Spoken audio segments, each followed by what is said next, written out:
from this side of the chamber to John. He and I did not cross. We would have sat in probably one group meeting as he was leaving and I was arriving back in 2004. But I think, Chair, the long list of work that you did show long list of achievements and of the panels and the various ways that he served the district highlighted, I think, the very best of public service, a kind of old school nature to counselling, which is rapidly disappearing into the rear view mirror in that respect. But I know that his residents were extremely well represented by him over that time. 22 years is a long time, and you yourself know that going through the chair and having gone through the vice chair as well, that's 4 years of civic service as well, which I think was probably possibly more demanding, I suspect, in the days of the 80s and 90s than it might be today, although you may beg to differ. Thank you very much, Chair. And Councillor Sanderson, please. Thank you, Chair. I did have the pleasure of serving with John Rignall, and I remember him very fondly. He was always very wise, willing to help other councillors as well as his own community. I think what I remember John most for, though, most fondly, is that he was always the captain of the members' side during the annual cricket match between members and officers. And John was far too wise to actually play in the match, but he was a brilliant strategist. He was a Mike Brearley, a Colin Cowdrey. He always found good players. It's fair to say some of them were not necessarily members of the council at the time. Some of them could bowl particularly fast, and it was always a mystery to us how he found these people. They were known as Rignall's ringers. And just before the match, he'd always give you a pep talk about what he'd expect. Keep your eye on the ball, and play with a straight bat, which I think John did throughout his life. Actually, he played with a straight bat, and he was very fondly remembered. I recall that Elaine Buckridge, who was the chairman's PA for many years, I once said to her, "Who was the best chairman you've ever worked with?" And she said, without hesitation, John Rignall. He was so good. He was just brilliant. He'd remember everybody. He was so good at representing the council everywhere. So we'll miss him greatly. Thank you. Thank you. I now ask everyone to stand to pay their respects by offering a moment's silence.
Thank you, everyone.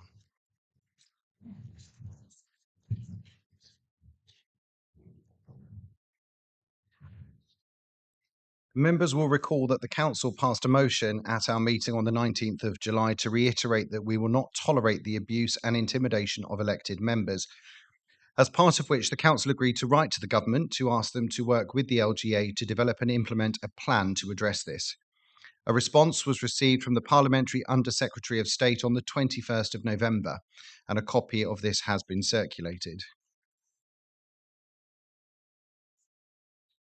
Turning to my engagements list on page 15 of your agenda, there are a couple of corrections. Unfortunately, I was unable to attend the carol concert at Fenland District Council last week, and also that the Wing Commander's Christmas reception at RAF Alconbury was cancelled, and this unfortunately happened after the publication of the agenda.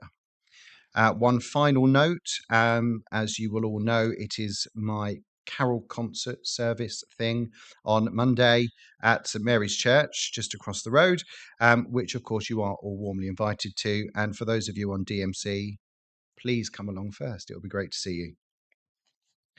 Item 5, questions by members of the public. So in accordance with Council Procedure Rule 10.1, I understand that we've not had any public questions, and therefore we will move on to the next agenda item, which is item 6, questions to members of the Cabinet. So we're moving on to this item, but I must also just reiterate to everybody that any comments or questions must be relevant to matters for which the Council has powers or duties, must not relate to an item which is included elsewhere on the agenda this evening, since that can be raised at that point of the meeting, should be limited to obtaining information or pressing for action, and must not divulge or require to be divulged confidential or exempt information, and also must not exceed 2 minutes in duration. I would also like to remind you that if you would like to take the opportunity for a supplementary question, can we please ensure that these are raised through myself and not directly to the Executive Councillor? Thank you. Do we have any? Councillor Bywater? Thank you very much. Yeah, I don't really know who this should answer this, so I'll leave it to the leader to decide. Given my well-documented concerns over electric vehicle fires and my role on the Fire Authority, could you provide an insight into the contingency plans the Council has established regarding the storage of electric vehicles? Additionally, has the Council undertaken any specific training or implemented measures for high voltage handling or other risk mitigation strategies related to electric vehicle storage? Thank you.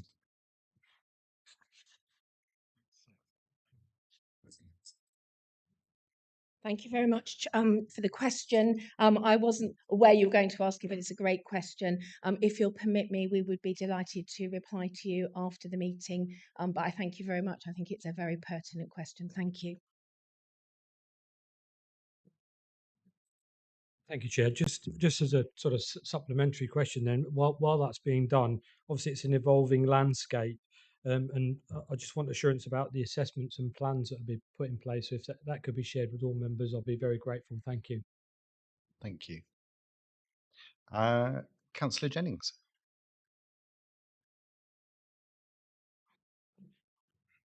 Thank you, Chair. My question is for Councillor Davenport-Ray. Some concern has been expressed to me about some willow trees that have been recently cut down in Coneygear Park in Amesbury. And there were some concerns that more trees have been cut down than they had permission to do so. And I wondered whether you know what permission had been granted and how it had been monitored.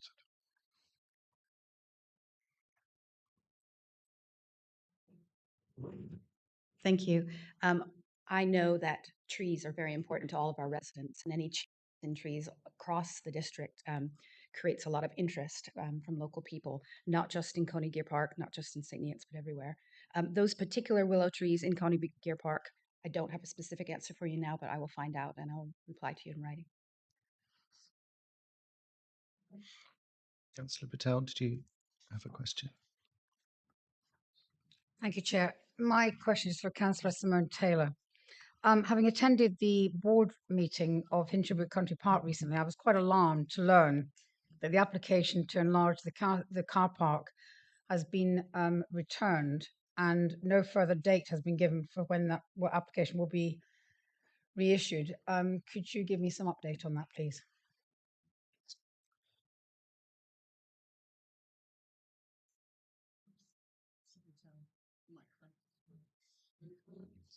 Should be working now. Yeah. Yeah. Thank you. Thank you, Chair. So the delay isn't just with the car park, and we are being told it is a delay of about a year. As members may know, the formal statutory requirement for biodiversity net gain for any planning application are enacted in January next year. Due to the need to meet with the requirements and set out the best examples in applying for planning, an additional survey is required. Unfortunately, that cannot be taken until the spring. The application will be represented with this information, possibly as soon as possible. We are told that an update will be presented to overview and scrutiny in March next year, and it's already in the council's published plan. Thank you, Chair. Did you want to come back? Yes, please, could I? So I believe that consultants were used regarding this application. Could you give me some idea of the cost of the consultants and how much it's costing so far to delay this?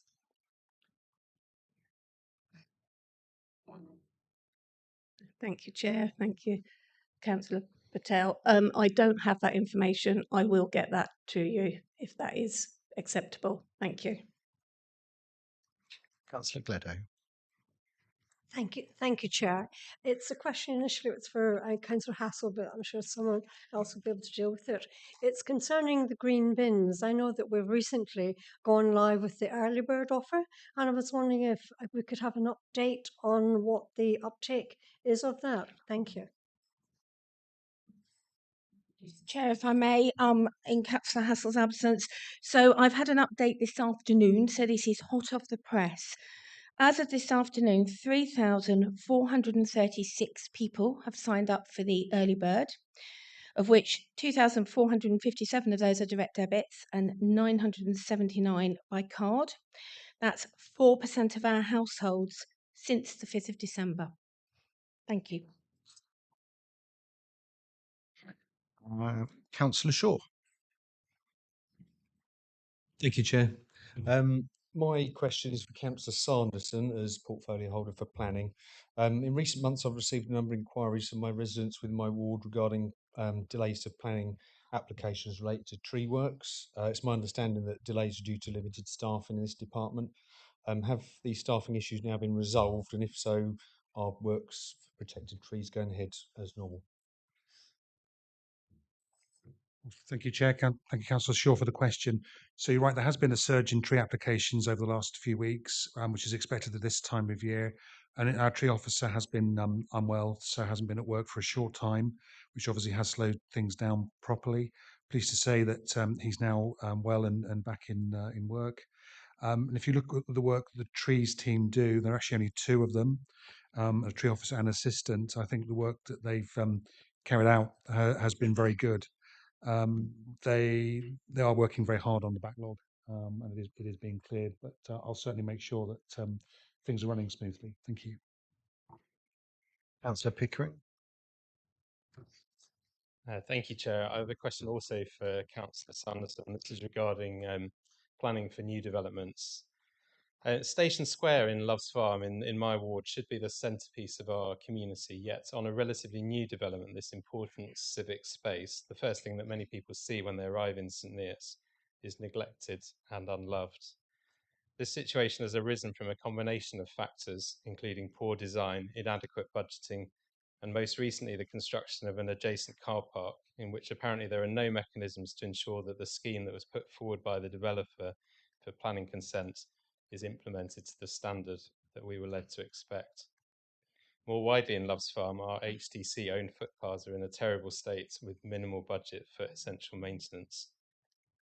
Now, Loves Farm is an extraordinary community of which we are rightly proud, but we are continually battling with the long-term impact of planning decisions. I'm grateful to officers, particularly in the open spaces and planning teams who are engaged in this battle with us, but fundamentally the issues we're experiencing stem from planning, and I have real concerns that we are not learning enough of the lessons that we need to in our new developments.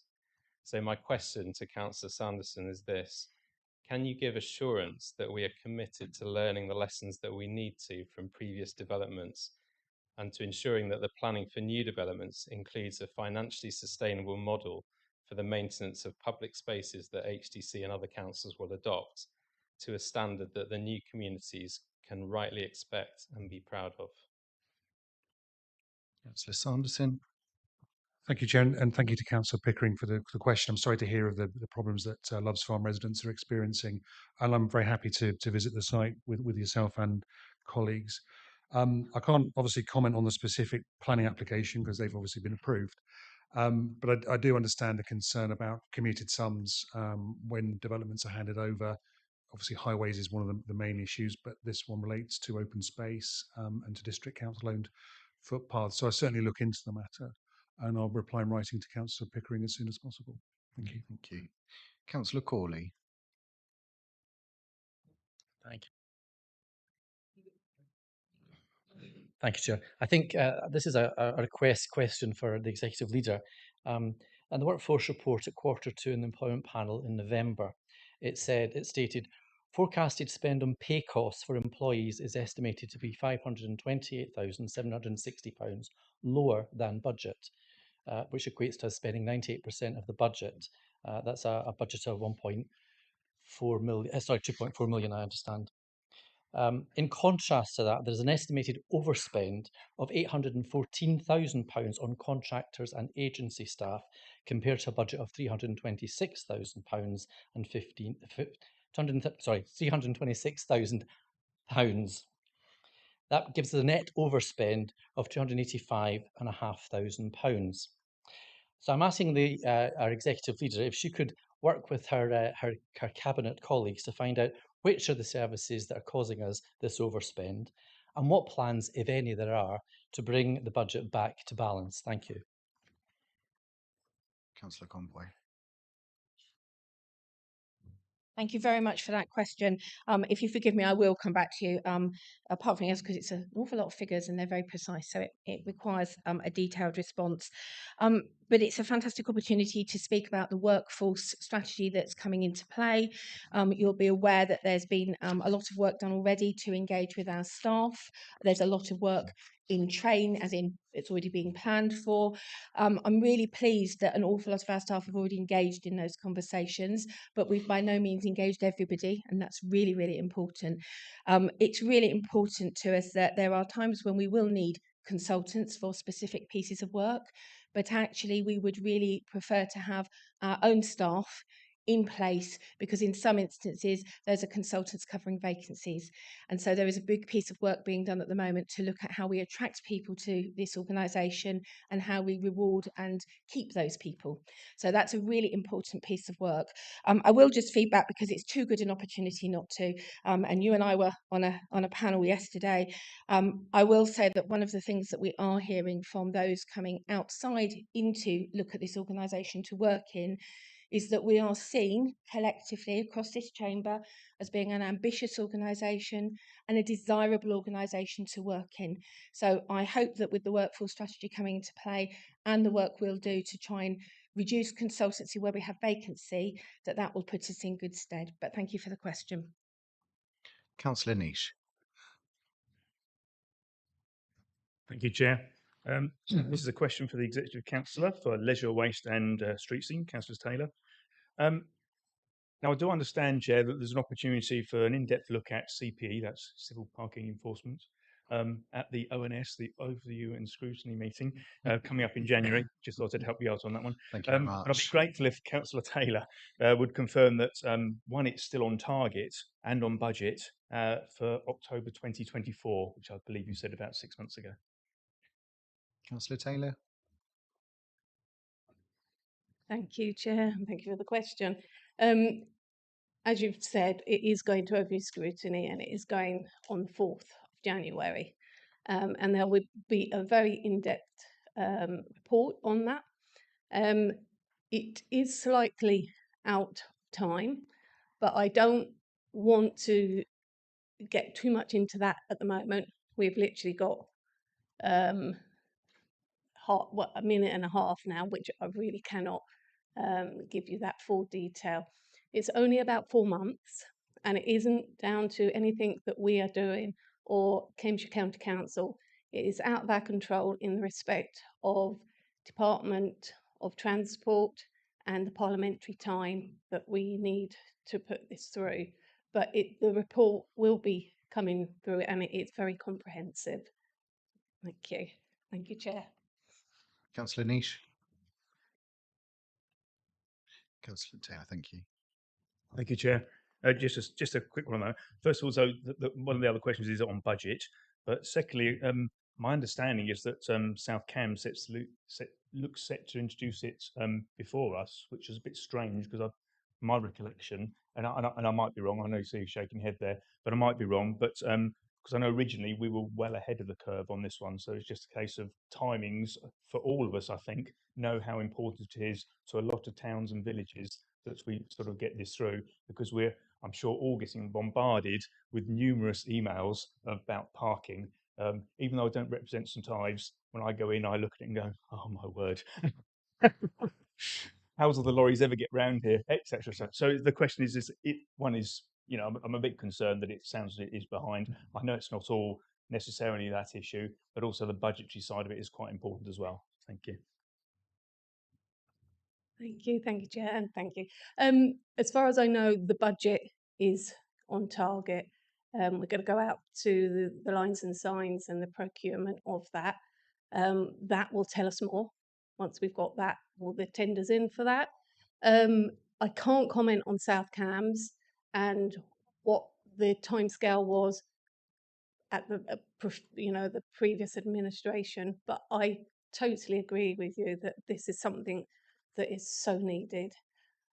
Today, I only walked around the Market Square in St Neots.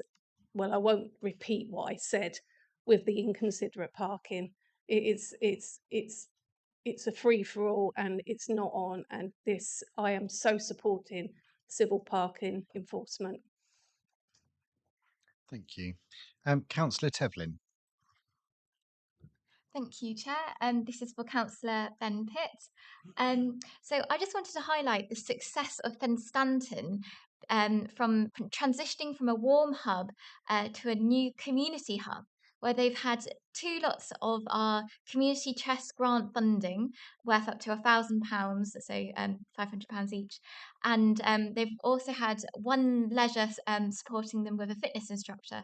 Over the course of the last year, they have gone from success to success, and it is a really great community facility. What I'm asking is an update on progress towards HDC supporting these community hubs and also the Health Inequalities Project work. Thank you. Councillor Pitt. Thank you very much, Councillor Tevlin, for raising this really important work. So I'm delighted the success of Fenstanton Warm Hub, and particular to, I think, Roy McGee and the rest of the team that have been involved in delivering that. I'm also delighted that HGC's played a small part in helping, bring this to fruition through a couple of our community chest grants. So I'd like to point out that this approach that we've taken for warm hubs in Huntingdonshire is different to other parts of the country and indeed within Cambridgeshire. So whereas other parts of Cambridgeshire have used money from the ICS over the NHS, for people who are not familiar with that expression, for the integrated care system, to fund the hubs directly, we worked with our community groups to deliver those essentially at a lower cost to the taxpayer. And that means we've been able to do other really important work with that funding from the ICS. And that's been, so this year we're funding 15 local organisations to deliver the services and support that they feel is important in their community. And that includes some of the work that you describe. We're working with our own team from Active Lifestyles to deliver really key interventions to support people with frailty and cardiovascular disease. So as we move forward with the warm hubs, so I think the community hubs is a new name that seems to have come through, because actually these hubs are needed not just in winter. People are still struggling to pay bills throughout the year.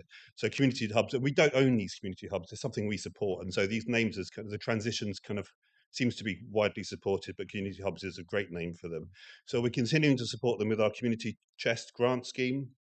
And at their request, we're putting together a community spaces handbook, which outlines some of the things they need to consider, they might want to consider. We also want to make sure that the people who attend those community spaces get the support that they need. And so to that end, we are revamping our We Are Huntingdonshire website as a source of support. And we're linking people running those community hubs with our Making Every Contact Count training, which so it supports volunteers in engaging with residents. So I've attended that training. I'd really encourage anyone here who wants to be involved in working with their local residents. It's really great training that is going to be really useful to them. So thank you very much. Thank you. Any further questions before we move on? Nope. Okay. Item 7, the Council Tax Support Scheme. Councillor Ferguson will now present the Council Tax Support Scheme for approval.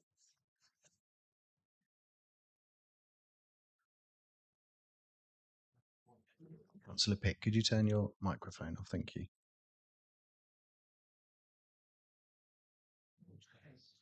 Thank you, Chair. As I'm sure you'll know, council tax support is a means-tested benefit that reduces the amount of council tax payable by residents on the very lowest incomes.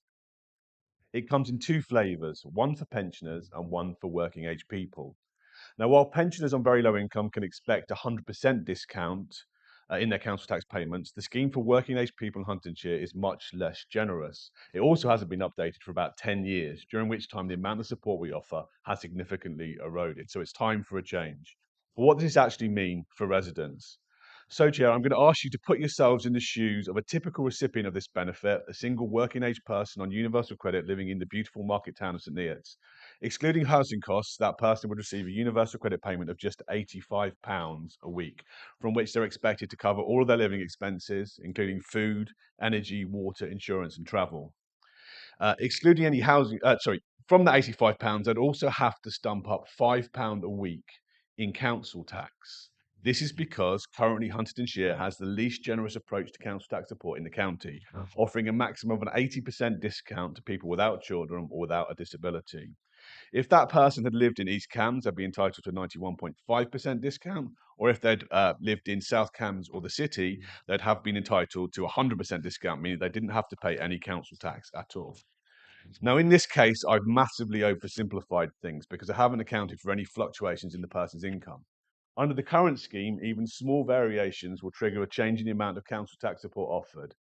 40% of our recipients have between 8 and 12 changes to their benefit a year, reducing their ability to be able to properly budget and plan financially.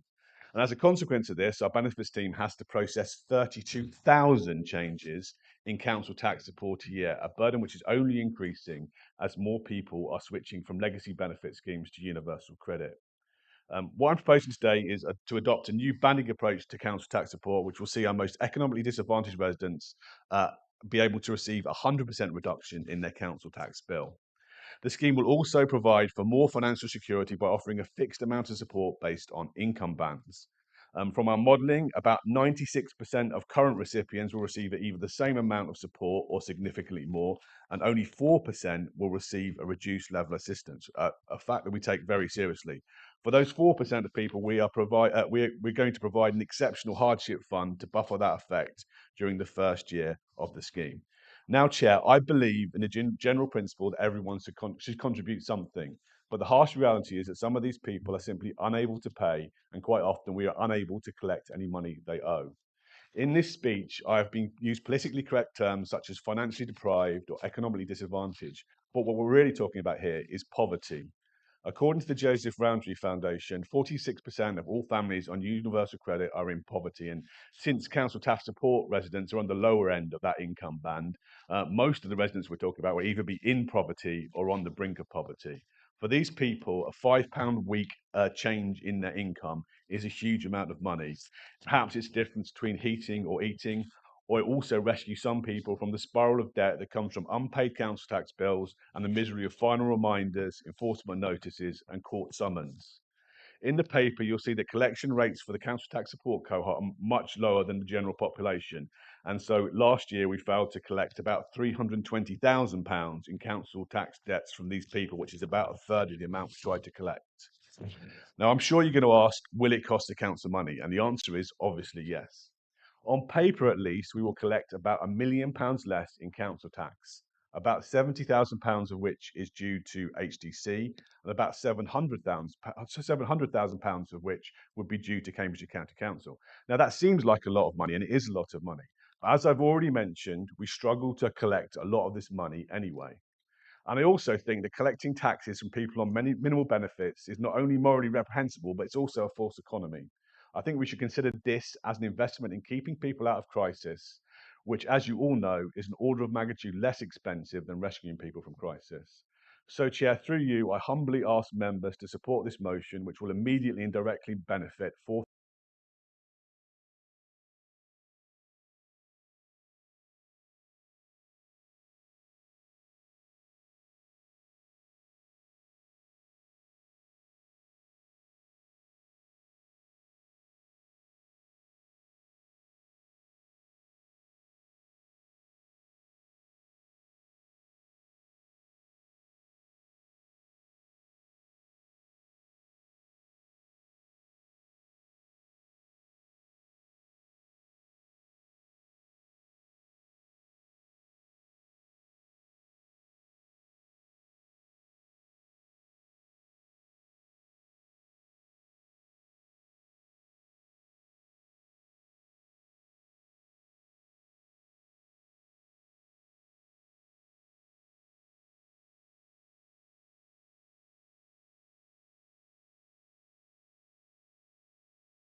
could be costing £4.79. So there is a charge there as well. So we're taxing them and giving them back in another way. Would anybody like to respond? Sorry, I thought this was Ferguson. going to be a debate, not questions and answers. Well, so we're talking about £5. So, firstly, the only connection between this proposal and a green bin charge is that we can only afford to put this proposal in place because we're collecting money from the green bins. I think that if you're on council tax support earning £85 a week, yeah, and you get an extra fiver from council tax support over the course of a year, that's going to be £250 in extra benefits.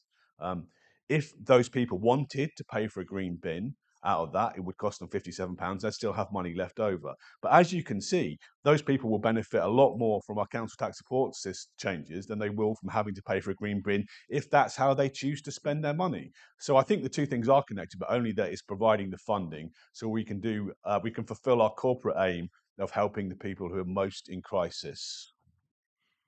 Councillor Hunt. Thank you, Chair. I'm going to start with an apology to any members on the Environment ONS panel, as you probably have heard me say all this back when this paper came back to the panel in November, but I wanted to echo what I said back then again. This scheme will make a genuinely life-changing difference to residents across our district, as Councillor Ferguson has highlighted, and it will make a life-changing difference to the worst off in my ward. I represent one of the most polarised wards in our district, with some of the starkest differences of income across our district. And when I've been out knocking doors, I always think back to the devastatingly high number of people on the doorstep telling me that they're choosing between heating and eating. This scheme will make a genuine difference to these people, the most vulnerable in our district, and it's the life-changing stuff we should be doing as a council. And the headline approval rate of 75% in the public consultation says it all, not just from people who would benefit from this. I know Councillor Ferguson has touched on it, but up until this point, the council has been forced to spend massive amounts of money running around trying to get not a lot of money off the poorest in our district.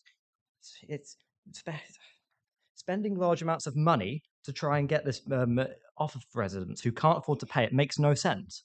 One of the reasons I wanted to become a councillor was to stand up for the most vulnerable in my community. And I'm proud that voting for this scheme gives me the opportunity to do this. And I'm proud that the administration agrees with me that this is a priority. And I urge councillors across this chamber.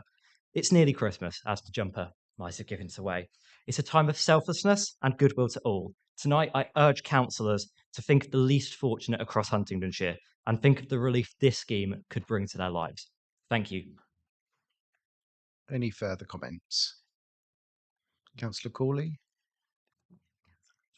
Thank you, Chair. Councillor Ferguson will be probably very surprised. He may fall over to hear that I totally support and agree with what he said. You'll remember at ONS, Councillor Ferguson, that we wanted to understand the impact. In ONS, we found out that we'd asked County Council. They hadn't really come back to us on anything. One, have we heard any more from County Council on their £700,000 bill, effectively? But more importantly, what I'm hearing from my parish council is they would like some clarity very early on and what it will mean for them in terms of the numbers. And I know that's a whole piece of work. We raised it at ONS, and I believe it was something that was going to happen. Can we know when that's going to happen? Because I know my parish councils would like to have that information as soon as they possibly can. Thank you. Councillor Ferguson. Happy to give you that information now. So if you look at the council tax base for Huntingdonshire, it's currently at 65,795 95 households, bandy households. The council tax support scheme we are suggesting will cause a reduction of 470 bandy equivalent properties from the council tax bill, which is in percentage terms is 0.7%. So your parish council can expect to perhaps, receive 0.7% less in precept. Now, if you look in terms of Huntingdon, where we're staying today, which has the biggest precept in the district, much bigger than St Neots, their precept is currently £213 as well. And for residents of Huntingdon, if all that money, was going to get taken up, the difference would be less than £1, I think. And so for most villages, it will be almost incalculable. So thank you it's a good question, and thank you for asking the question. Councillor Mickleborough.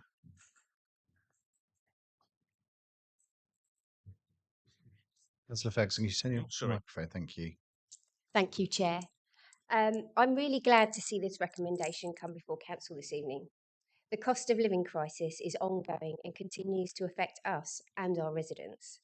Local food banks are busier than ever, seeing new referrals from families who have never experienced financial hardship before. In a recent survey conducted by the Mental Health Foundation, 61% of adults are concerned about paying their monthly bills. This recommendation is one step towards alleviating financial anxiety as well as helping those in crisis. I will therefore be supporting this recommendation. Councillor Howell. Thank you, Chair. Mine is seeking a clarification, if that's possible.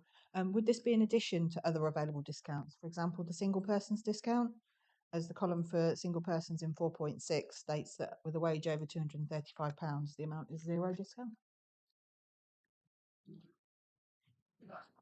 I'll have to talk to the Revs and Bens team and come back to you. I mean, if you're receiving 100% discount, obviously any other discount is irrelevant, but not all people will be receiving 100%. So it's an important question and one that I'll get back to you on.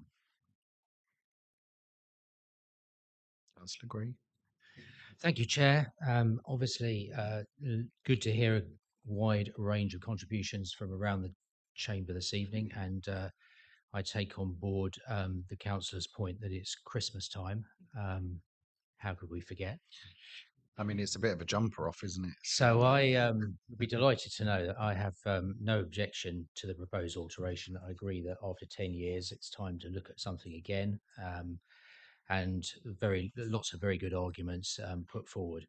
I am going to raise some objection to the manner in which it arrived here this evening. However, it wasn't in the budget at the beginning of the year, from my recollection. Anyway, you may wish to correct me on that.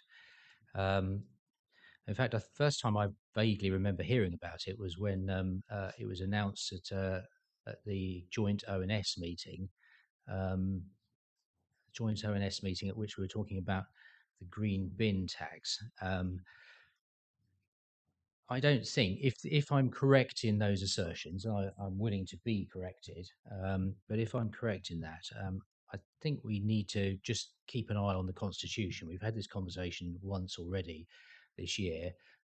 Our Constitution makes it very clear that policy gets brought through by going through the council, going to the executive councillor, going back through the ONS process, going back through the cabinet, and then coming back through for decision at the end of it. And I know that a number of those things happened because they had to happen, because it had to go for consultation at this point in time. I would echo Councillor Ferguson, the comment made about parish councils. I think most parish councils are completely in the dark, really, as to how this works. And if I might be so bold as to say, I'm not entirely sure the explanation that you gave is entirely correct, because parish councils levy a financial pound precept, which will get levied off the people in the district. So it means increases in council tax for everybody, not a reduction in the amount that goes into the parish councils. So I'm sure that the many residents of Huntingdonshire who will be paying, I agree, a little bit more for the 4,000 who we all agree are in need of what's there, that's fine. What I would say is, yet again, it's another little bit more from the council taxpayers of Huntingdonshire. We're going to have several more examples of that, I think, before we're finished through this municipal year. So democratically, I feel that we could have done this possibly better, but I'm willing to be corrected. It looks like I'm about to get corrected. I will make way, Chair. We just get a response on one of the points, and I'll come to you. Thank you, Mr. Chairman. Thank you, Councillor Gray. Just on a matter of implementation, it's for next year's budget. So this decision will fall into the budget preparations for next year. So it will be 24-25. Thank you. In which case, I apologise for my mistake. Thank you very much for correcting me. So that's it's obviously an understandable mistake. I just wanted to talk about how this process came about. When I inherited this position last year, in about a year ago in November, We wanted to get this done before the budget so it could go in the budget. And I sat in a conference room over there with Liz Smith, and she went through all the steps we'd have to go through to get this through council before then. And at that time, I thought it was next to impossible as well. We had our Revs and Ben's manager take early retirement at Christmas, which made it even more difficult. So the amount of work that's gone in to make sure we had to get it through the council's procedures has been quite exceptional. And I wanted to take this opportunity, if you don't mind, Chair, to thank some of those people. So Barnes Huggins, John Igmar, Naomi Muttock, Lorraine Stronell, Ron Bull, Michelle Davis, Mark Haynes, Debbie Barker, and Rebecca Abbott, Isabel Fleming, and Carol Wiles, and of course Katie Kelly, who's in charge of that team, and also Liz Smith and Dan Elias, who have project managed this all as well. So I didn't think it was possible, and I think they, hopefully, if we vote this through tonight, they'll have proved me wrong. So thank you. Thank you. Councillor Pitt.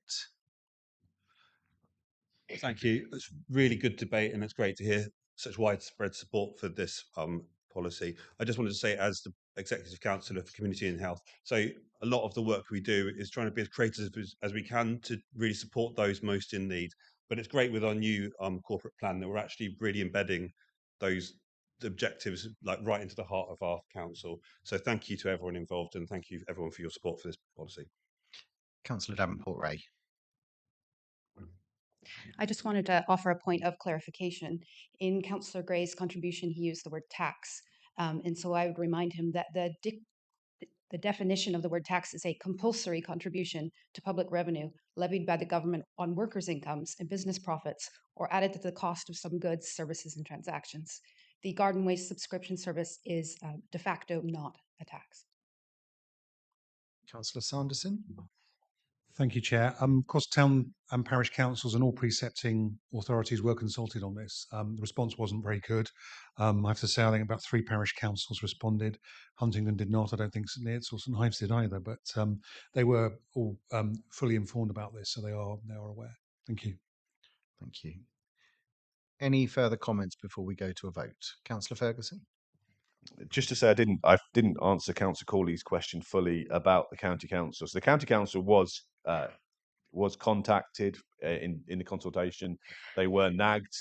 They didn't respond to our consultation, which I think, for the sums of money involved, you know, when we're talking about £125,000 saved by weeds, and we're going to cost them £700,000, it's a significant amount of money. And we have contacted them subsequently, and I think what they said is they're not really in favour of losing the money, but it also supports their corporate objectives, so they're happy for it to go through.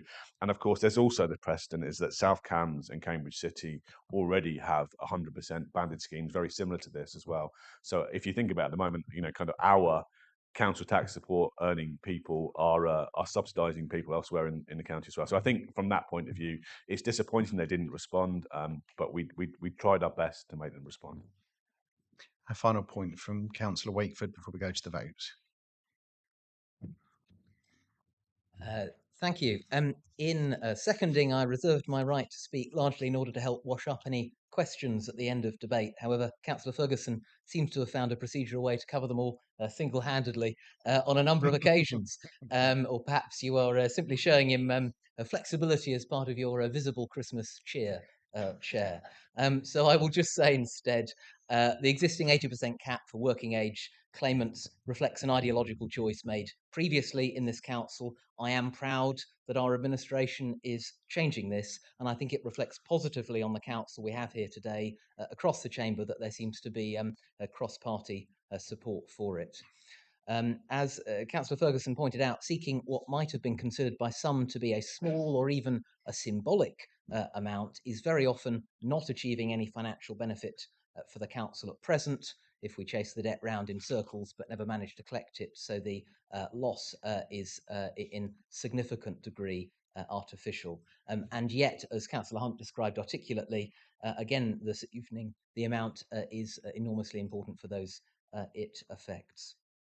Councillor Goulson asked, I think at the start, the one question I think Councillor Ferguson hasn't caught, that I think he asked, would we still be doing it regardless of the green waste subscription charge?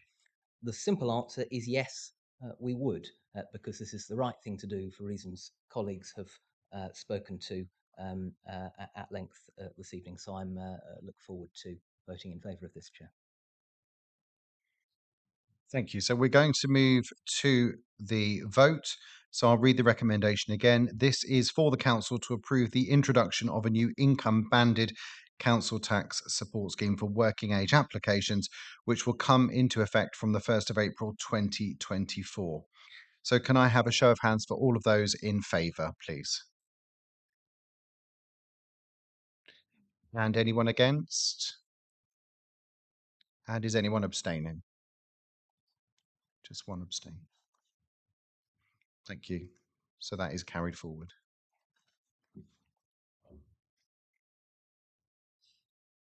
Item 8, the review of the council's risk management strategy. We now have a presentation on the draft risk management strategy approval, which is set out on pages 61 to 132 of your agenda. And I believe Councillor Mickelbrett will be conducting that presentation.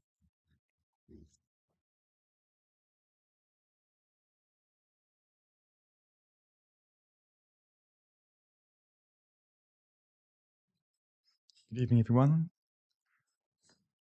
It's nothing to do with your presentation, Councillor Mickelber, but I don't know whether our IT technician is aware that the camera doesn't pan to that part of the chamber. Now, they might be incredibly relieved, but I just thought for clarity, you might wish to be aware, and it may be that the camera can't. Thank you. Sorry to interrupt you. Thank you for pointing that out.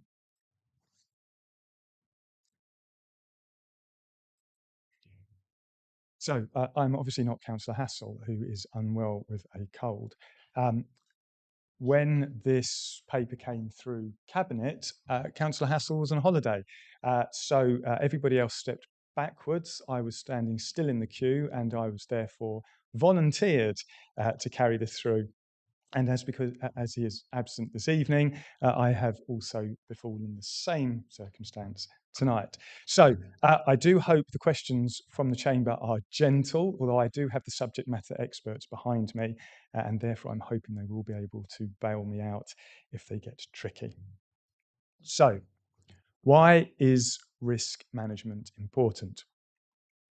It's because risk management costs less than crisis management. Risk, by definition, is a potential uncertain event or condition that, if it occurs, has a negative or positive impact.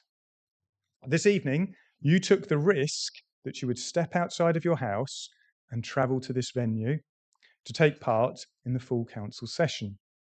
You considered that the benefits or opportunity of doing so outweighed the risks of something terrible happening on the journey here. Perhaps, when selecting your mode of transport, you decided to mitigate the worst risks by wearing a cycle helmet or driving a car equipped with airbags. Some people find the previous terminology of preventative action more helpful when they are considering risk. If an organisation is identifying and tracking preventative actions, they are already performing a form of risk management.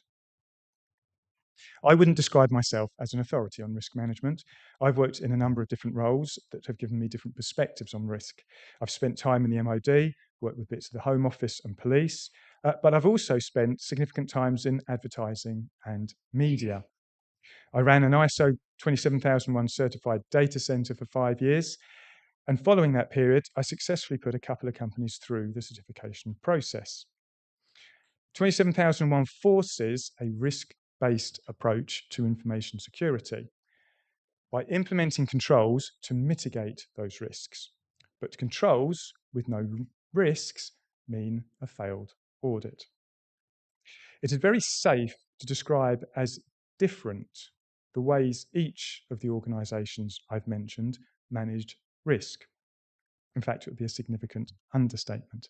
Yet, despite what you would expect, hearing those different industries listed, the success or otherwise of risk management came up against the same challenge: people. Human beings acting as individuals and interacting in groups with a culture attached, rather than behaving in the logical, predictable, and controllable way that risk management would like them to. Every individual brings to their job a unique perception of risk. Every team, every function or department has its own approach to risk, its risk culture. That may or may not be helpful in successful management of risk. The risk culture will historically influence the mechanisms and techniques that the organisation employs to manage risk, but it is in turn also influenced by them. So we are posed with 3 questions. How do we improve risk management within the existing culture of the council? What sort of risk culture should we be aspiring to in order to enable us to be more successful? How do we drive change to the existing culture in order to make risk management more relevant and effective? And what does this change involve? The risk management document that you have read as a part of the pack is a critical part of the council's governance as we seek to answer those questions. It looks to define our tolerance to risk and managing outcomes.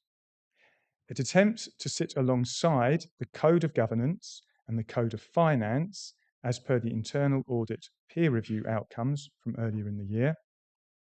It attempts to match how SIPFA expects organisations to use their risk registers to determine internal audit assurance. Our authored document is heavily based on the Orange Book, published by central government, and as such is built on a sound base. The Orange Book defines risk as the uncertainty surrounding objectives and the potential for adverse effects on these objectives. My personal view is that it's a little bit too concerned about the downsides. I think that might be because I'm currently a super optimistic Ipswich Town fan, however.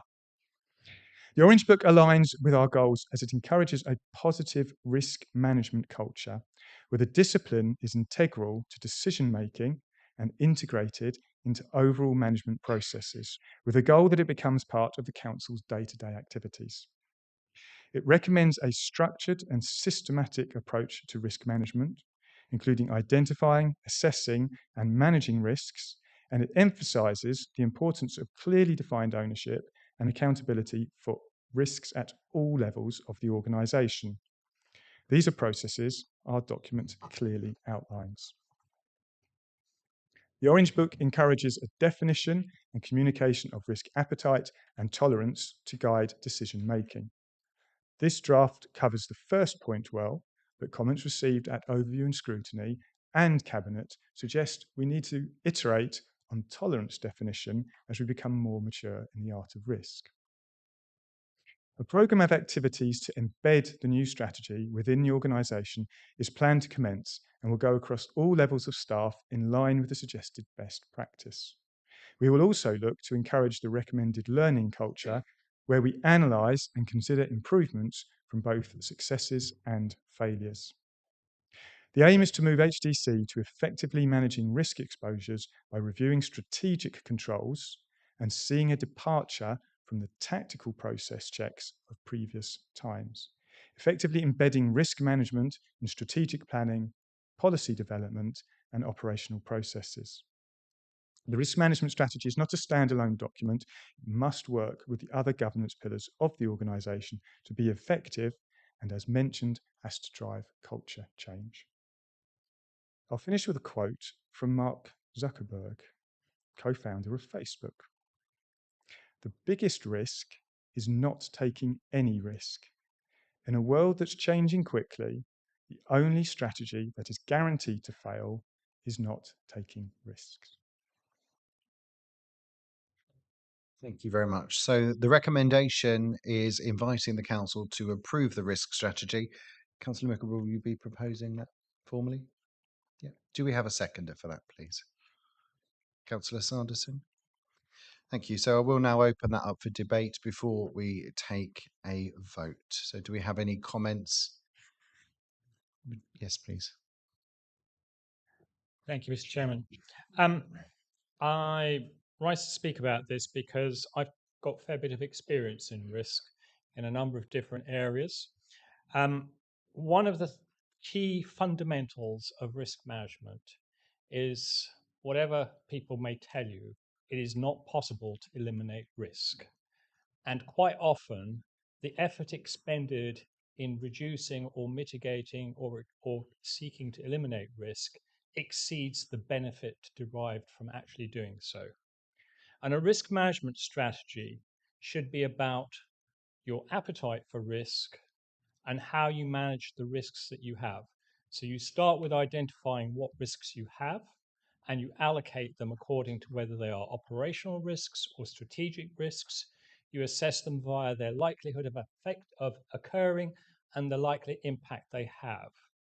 These are all components that are in this risk management strategy. But I have to say that this risk management strategy does not go far enough in creating a fully comprehensive risk management framework for this council. It is a start. It is not a finished product.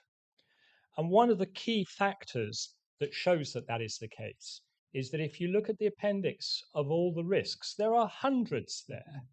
Now, it's true that an organisation like Huntingdonshire District Council runs hundreds of risks, but they don't all have to be on your central strategic risk management framework. And what we need to have is a distinction between strategic risks and operational risks. Now, I'm very disappointed because this point was made when this paper came to Corporate Governance Committee in September. And there were several other points that were made at that meeting. And yet the paper that is before you today is identical to the one that came to Corporate Governance in September and then went on to the Scrutiny Committee and then went on to Cabinet, and no changes have been made. So I also find it rather disappointing that the role of Corporate Governance Committee isn't clear in this paper, because risk is fundamental part, and risk management is fundamental part of governance.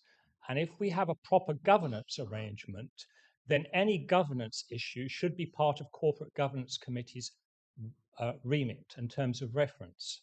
And I would like to see a proper risk management structure which defines strategic risks and operational risks, and where the strategic risks come to Corporate Governance Committee at every meeting so that they can be reviewed on an ongoing basis. And then also we need to ensure that the measures used are consistent, because there are some risks in that large appendix that actually are not strategic risks, and in some cases they've been given very high impact scores, and yet they're not very big risks. And we need to think about how we do that. So as far as I'm concerned, this is a stage on a journey. This is not the finished product, and there is a hell of a lot more work to do. And I would like to see that work being led by the Corporate Governance Committee and risk management officers rather than by overview and scrutiny. Thank you. Thank you. Did you want to come back on that? So as I'm not the portfolio holder, it is difficult to respond to those. But as I sit as somebody with a level of knowledge, but not as an expert, I can't disagree with any of your points. I did have in my list of notes around a comment around the supplied risk registers. You've mentioned it. There's a lot in there. It doesn't split out strategic and operational risks, and that predates elements of the new strategy and is a document that is being modified as a result. However, I can't stand here, not as the portfolio holder or as the portfolio holder, and make assurances. However, I'm sure that we will take those away. I'm sure the Chief Executive will work to ensure that a lot of those comments are brought on board. And if we've got expertise in the House, it doesn't matter which side we're on, we should be using it because it's valuable. Councillor Corley. Thank you, Chairman. Just a comment, and as somebody who's responsible for risk in the organisation where I work, and I'm well used to the Orange Book and find it a very useful document. What it does do in there, from recollection, is lays out an approach to risk appetite, breaking it down by various functions, and to my colleague's comment around operational or strategic. Looking at the comments in this document around appetite, it seems a very blanket approach we seem to have taken. And again, I would recommend that as part of the ongoing work that needs to happen in this, that we start looking and become a little cuter in terms of working out where that appetite ought to sit. And I would argue that therefore the cabinet can be better guided if we have that built into this framework. Thank you. Councillor Wakeford. Thank you. I claim no enormous subject matter expertise on this area either, Councillor Mickelberg, but certainly from having discussed risk with Councillor Hassel on a number of occasions, given the varied selection in my portfolio. I think it's safe to say that we absolutely agree that this is not a document to be set in aspect for evermore, never to revisit, and that absolutely working to develop and improve risk management is, I know, core to his priorities as a portfolio holder. Conscious a lot of work has gone into this document, whether that speaks to the challenges around fundamentally reworking in the committee timescale described, I'm not sure, but I suspect it may do. But I'm sure when a next iteration comes forward, comments from across the chamber will be reflected upon. So thank you. Any further comments before we move to the vote? Councillor Jennings. Thank you, Chair. I think it's very commendable that Councillor Mickelberg often tries to explain quite complex financial and other matters in layman's language for members of the council. And actually, this brings it back to looking at the risk register that's part of this report. That we as councillors and as a council body in a whole has got a big responsibility to be monitoring that risk register. And I think this is another point that I perhaps brought up, and I think it was at corporate governance. It may have been overview and scrutiny, and like Councillor Hodgson-Jones has said, it's disappointing that they weren't brought into the report, but some way of making that risk register report more user-friendly to the majority of councillors who don't have an in-depth knowledge about risks and how they do. Because the best will in the world, a 42-page report or 42-page risk register with that much information in, you're going to hide, anything that might be that we actually need to concentrate on is quite likely to be almost hidden in plain sight, and it'd be very difficult for most members of the council, I think, to take any real value out of it. Thank you. Councillor Gray. So I'm not going to add anything to the good and excellent comments that have already been made all around the chamber, I might add, only to say I'm seeing an awful lot of nodding from officers, from the executive leader here, chairman, executive councillors. I'm sure if Councillor Hassel was here, he'd be nodding. I'm looking at my corporate governance friends at the back there. They seem to be nodding along as well. What we want to see really over the next year, and I'm obviously delighted, Michelle, that you're here, and this is you part of your many opportunities as our new chief exec to take this forward. We do want to see, I think, action in the next year to take this forward. So not just some nice nods, but some, we are actually going to make this stuff happen and make it come alive in a way that really works for all of us as councillors, because as has been noted, we kind of all really own all this stuff. Thank you. Michelle, did you want to? Thank you, Mr. Chairman. Yes, Councillor Gray. I think the Corporate Governance Committee was one of my first committees where this was actually initially reported. And I can recall all the comments around the complexity of the risk register. And I think very much there it was agreed it was an evolution. And actually this was that first part, and this would continue to develop and improve as we progress through those learning opportunities. So very much when you see your officers nodding, it's because we're in agreement with you in terms of how that will be taken forward. So I hope that's helpful. Thank you. Thank you, Mr. Chairman. Thank you. So we're going to go to the vote, again, by a show of hands. All those in favour of the approval of the risk strategy, please raise your hand. And do we have anyone against? And is anyone abstaining? Thank you. So that is carried. Thank you. Moving forward on to item 9, the Sawtry Neighbourhood Plan. So following the Neighbourhood Plan referendum held on the 9th of November, the Deputy Leader and Executive Councillor for Planning will now present a report by the Chief Planning Officer, which is page 133. Sorry, starts on page 133 of your agenda. Thank you, Chair. I'm delighted to present the Sawtry Neighbourhood Plan. The area was formally designated on the 23rd of October 2019. Following substantial local consultation to aid with preparation of the plan, it was submitted for statutory consultation, which took place between the 12th of April 2023 and the 24th of May 2023. As you'll see, the referendum was held on the 9th of November, resulted in 88.4% yes vote, so pretty overwhelming. Obviously, this exceeds the 50% threshold. And we're being asked tonight to formally make the neighbourhood plan, which will run from 2022 to 2036. Just a few words. Sawtry Parish Council have done a superb job on this, in my view, one of the best neighbourhood plans I've read.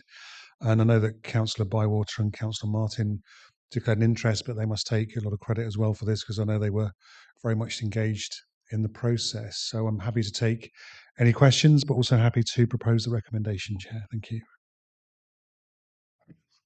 So we have a proposal. Do we have a seconder? Yeah. Councillor Wakeford. So I'm now going to open. Oh, were you to second? Oh, right. No.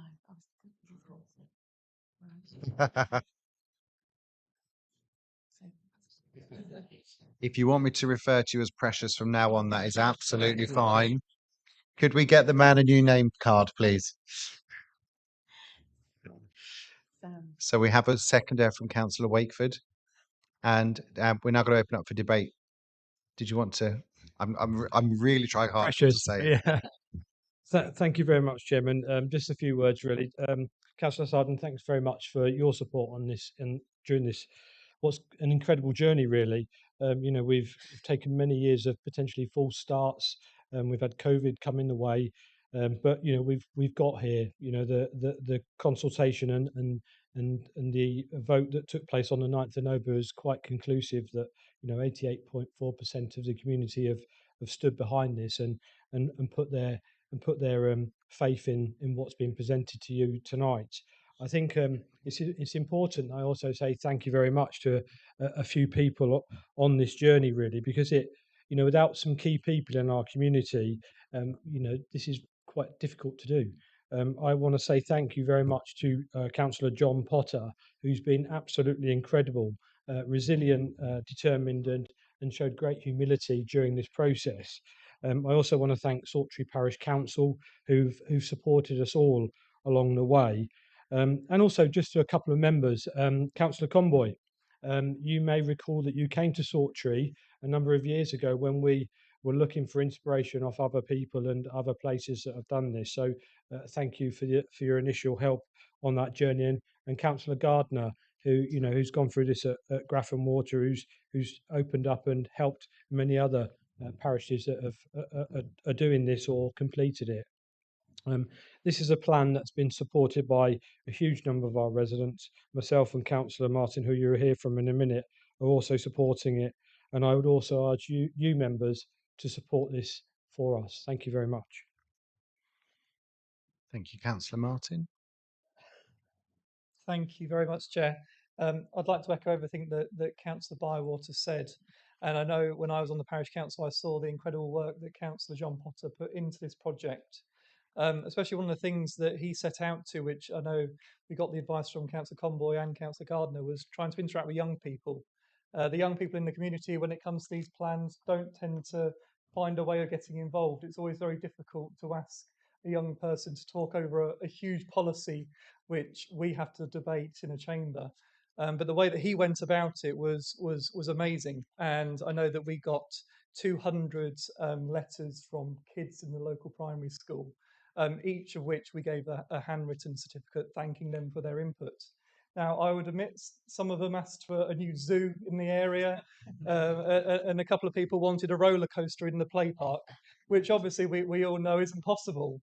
But some of the other ideas that they came out with, like a community orchard and some smaller projects, a community garden as well, are something that the parish council will be taking forward.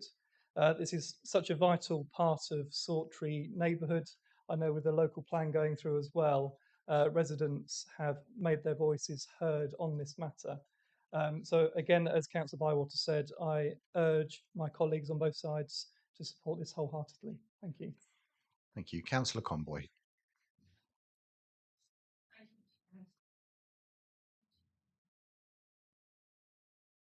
Thank you, Chair. It was a dark, wintry night, as I recall, and trying to find where I needed to be in the dark was not easy.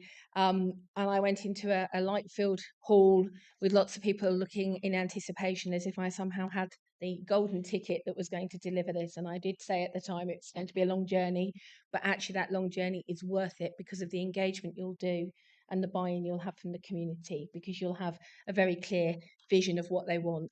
I think you got off lightly with what the young people wanted. I'm still expected to deliver a Primark, an airport, and a aqua park in Godmanchester. So wish me luck, because I don't know if I'm going to quite aspire to that. But actually, lots of the things that people asked for have come through. So I'm looking forward to seeing us, I hope, support this tonight. But just to say to all of those who are still on their journeys, I hope this gives them some confidence that it may be a journey that takes some time, but it's definitely worth taking. Chair, I think that was a manifesto commitment from Councillor Bywater and Councillor Martin for a roller coaster. That Sorry, will be noted. Councillor, what did you say? Councillor Niche. Just very briefly, Chair, I'd like to echo what you said as well about the local district council as well, but also, and I think it really is important with the parish councils to really get engaged in, and they really have on this one. There is an awful lot of work that goes on for these. They take a long, long time, and some people just can never see the end of the road. It just seems to be keep going and going. But also the support from the officers I know, which is an awful lot of work as well. So it's thanks all round. Well done. Thank you. Any further comments before we go to a vote? No. So the recommendation that we have is to make Sawtry Village Neighbourhood Plan 2022 to 2036 in the form attached as Appendix 1, such that it becomes part of the statutory development plan for Huntingdonshire with immediate effect. All those in favour, please raise your hands. And do we have anyone against? And is anyone abstaining? So that's unanimous. Thank you very much, everybody. Thank you. Item 10, the Treasury Management 6 months performance review. This is starting on page 223. Councillor Mickleborough, who is the Executive Councillor for Finance and Resources, will now present the 6-monthly update in respect of Treasury management activity, investment and borrowing activity, and Treasury performance.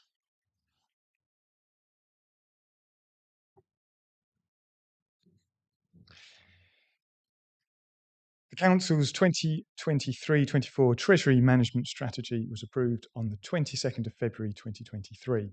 The published report is a mandatory requirement and sets out the Treasury performance and indicators for the period between the 1st of April 2023 and the 30th of September 2023.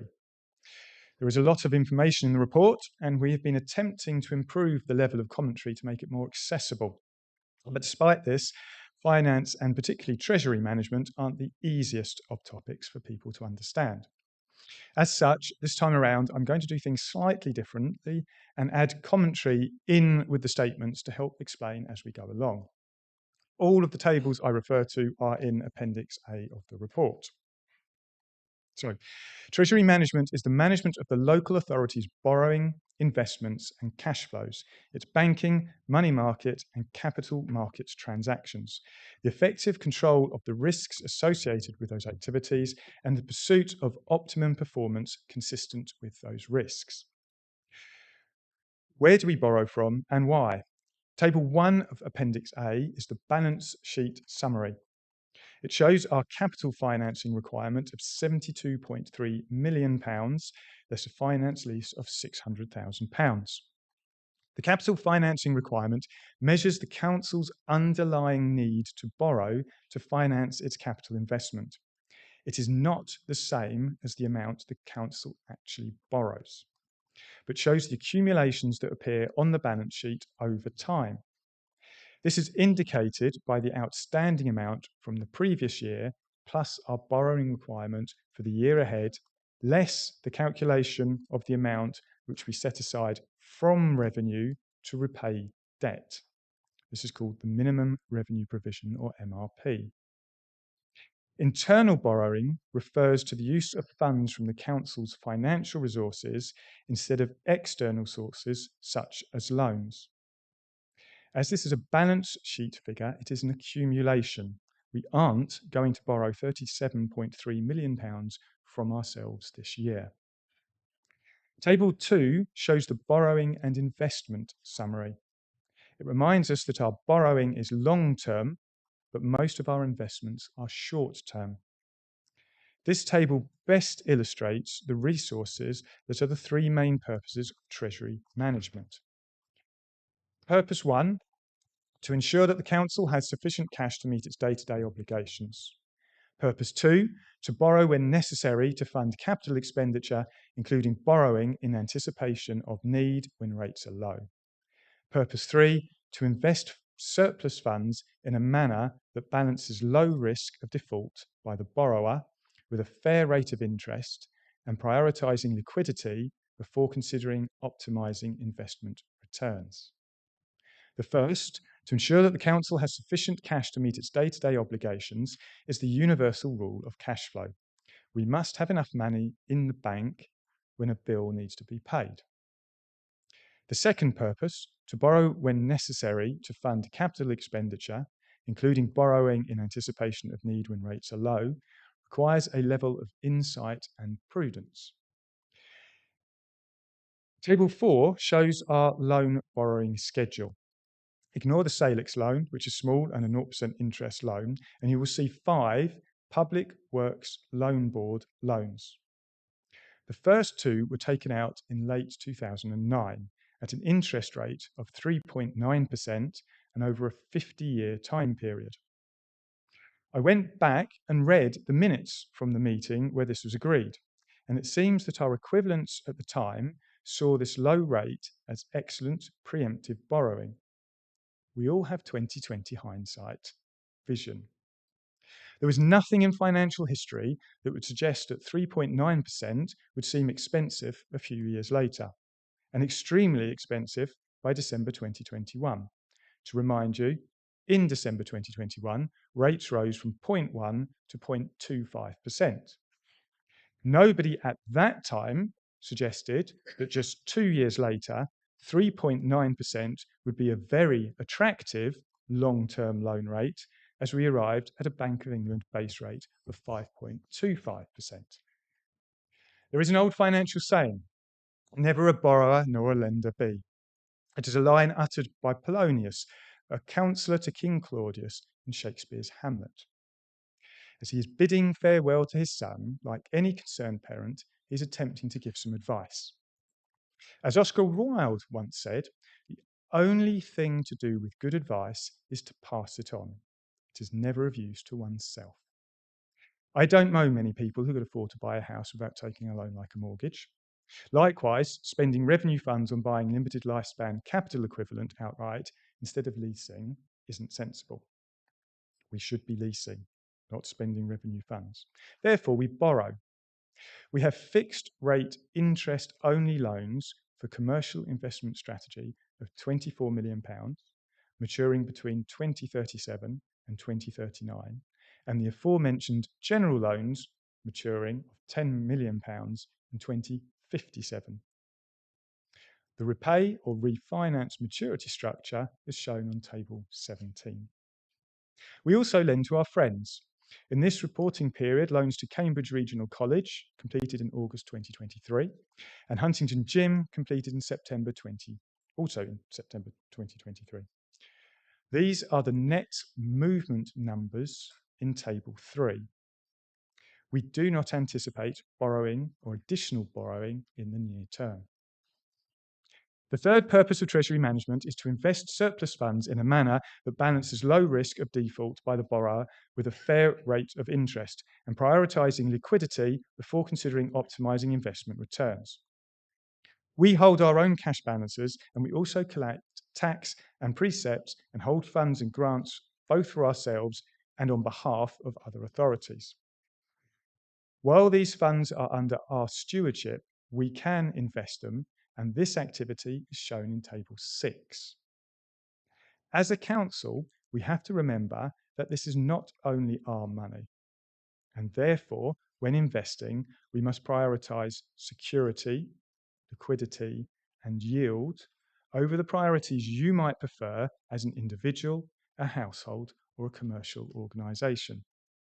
It is not acceptable to place funds into a risky investment for a few percentage points more interest, as if they lose money, we must plug the gap. By we, that is the taxpayer.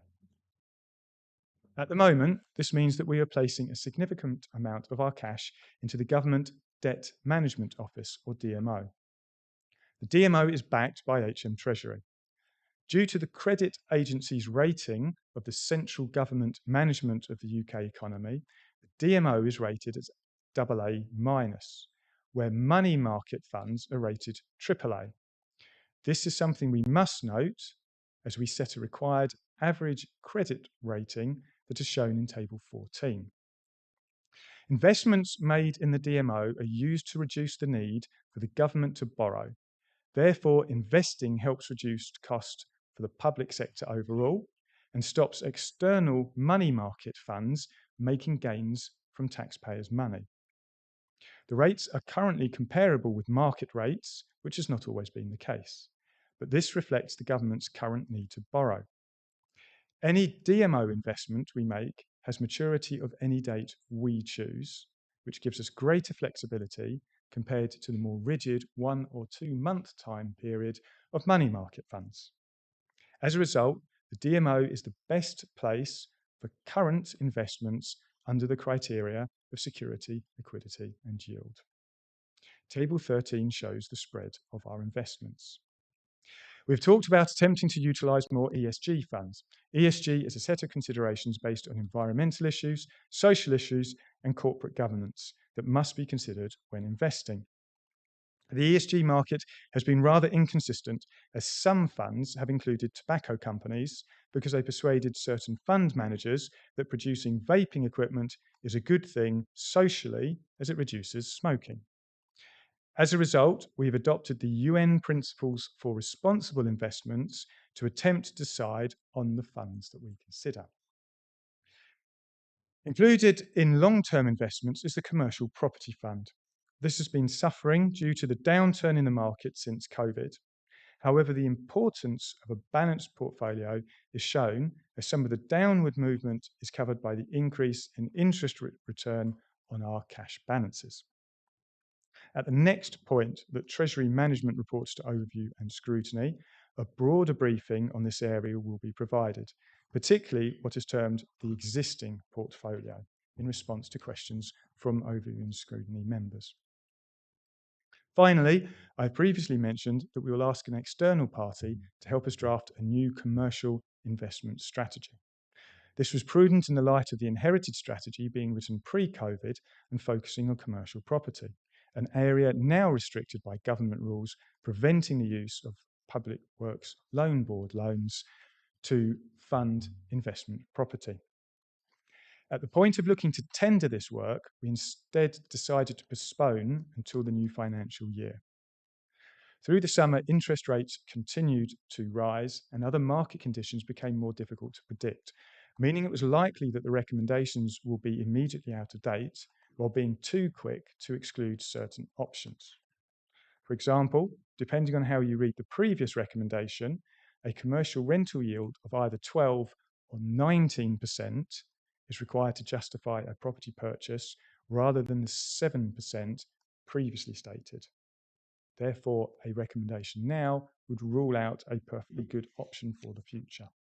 While there is never a perfect time to commence any longer-term investment strategy, the current normalisation of interest rates and our security, liquidity, yield priority allows for a pause without the concern of missing out on opportunities. Thank you very much. Do we have any comments or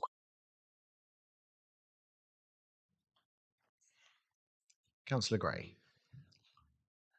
I think you were trying to touch on the point that I was going to ask, which is about the commercial investment strategy. Can you just run me through what you just said right at the end there? Because I couldn't work out what the plan was. And apologies if I I'm just being rather slow this evening. So we said that we were going to commission some external help to give us an idea of what the options would be in terms of commercial investment strategy.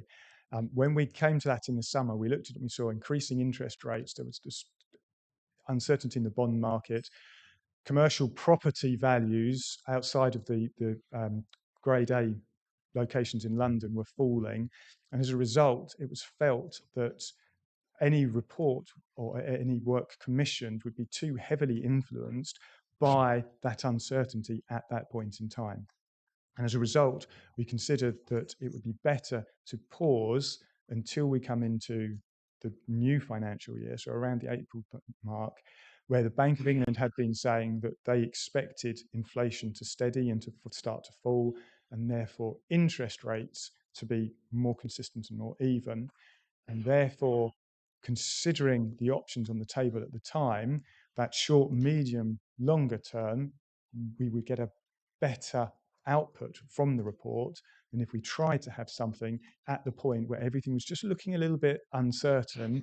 And even though you ask somebody for strategic work, we considered that the risk would be that what we'd end up with would be good ideas just looking poor because of the constraints on the market at that point in time.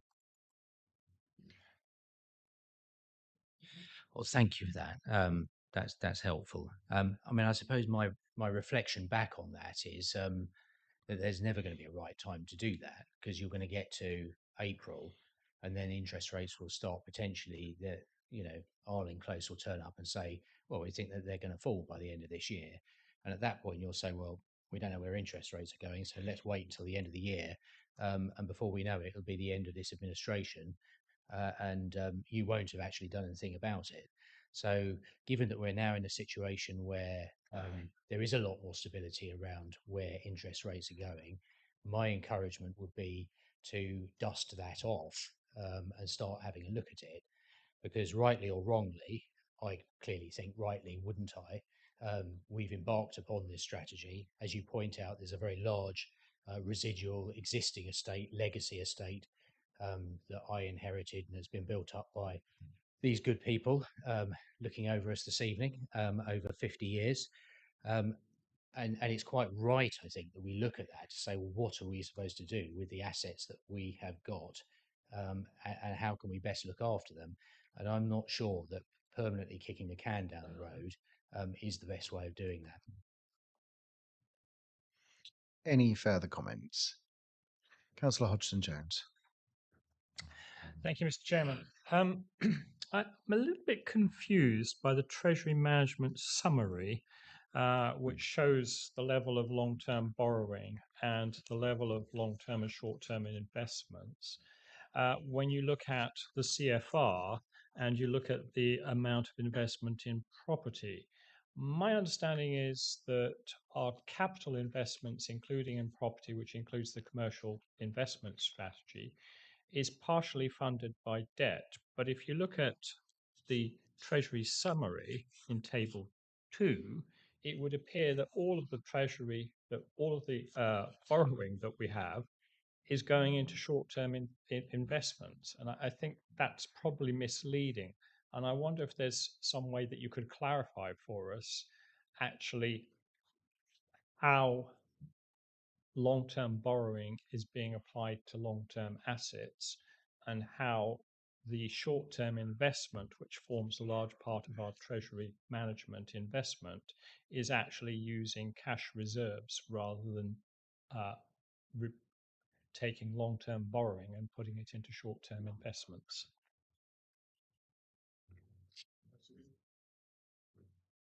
So there are 5 Public Works Loan Board loans. 3 of them go into the commercial investment strategy. 2 are the general ones taken back in 2009. Any loan that we take needs CFR set aside in order to be paying through the revenue side of things. There's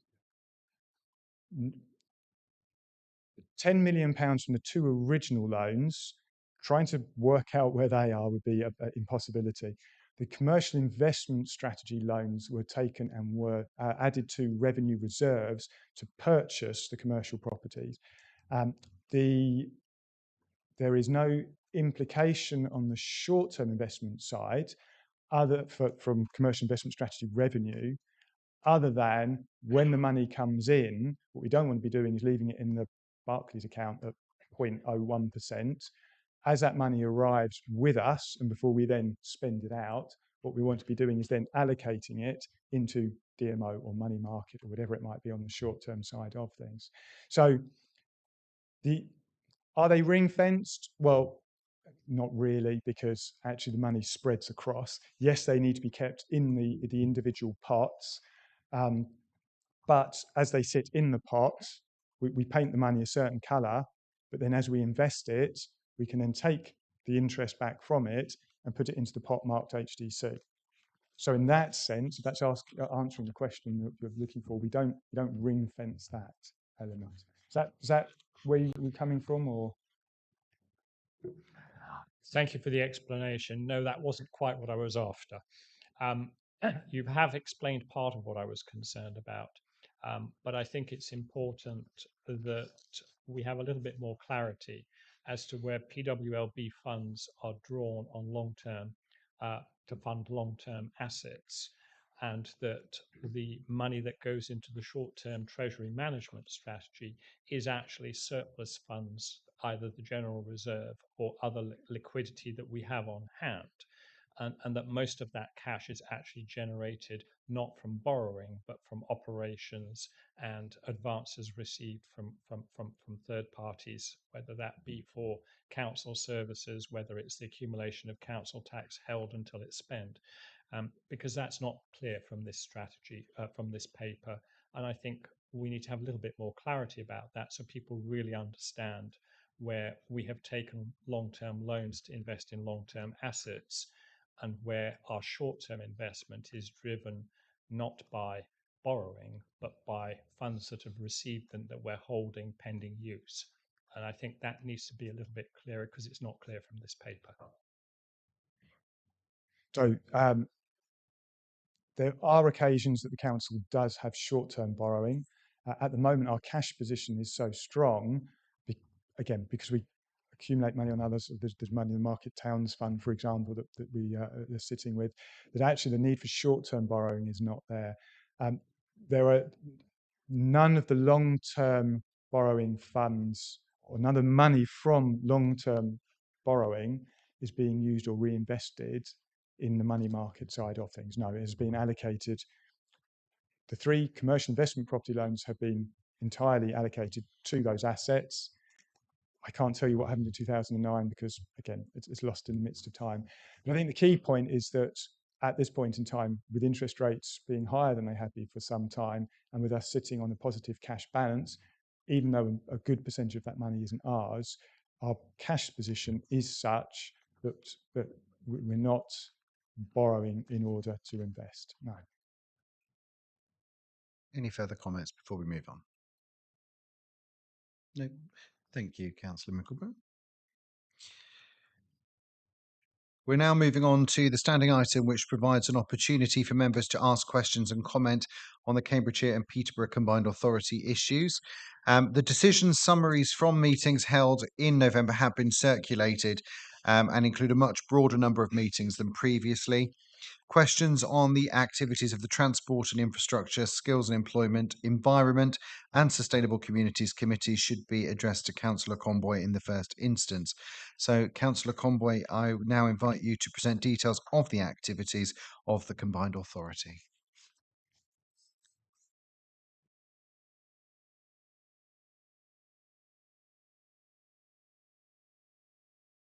So I'm rather hoping we've got some slides, because if not, I have to do it through the art of mime, which will be a little more challenging. You've already sung this evening.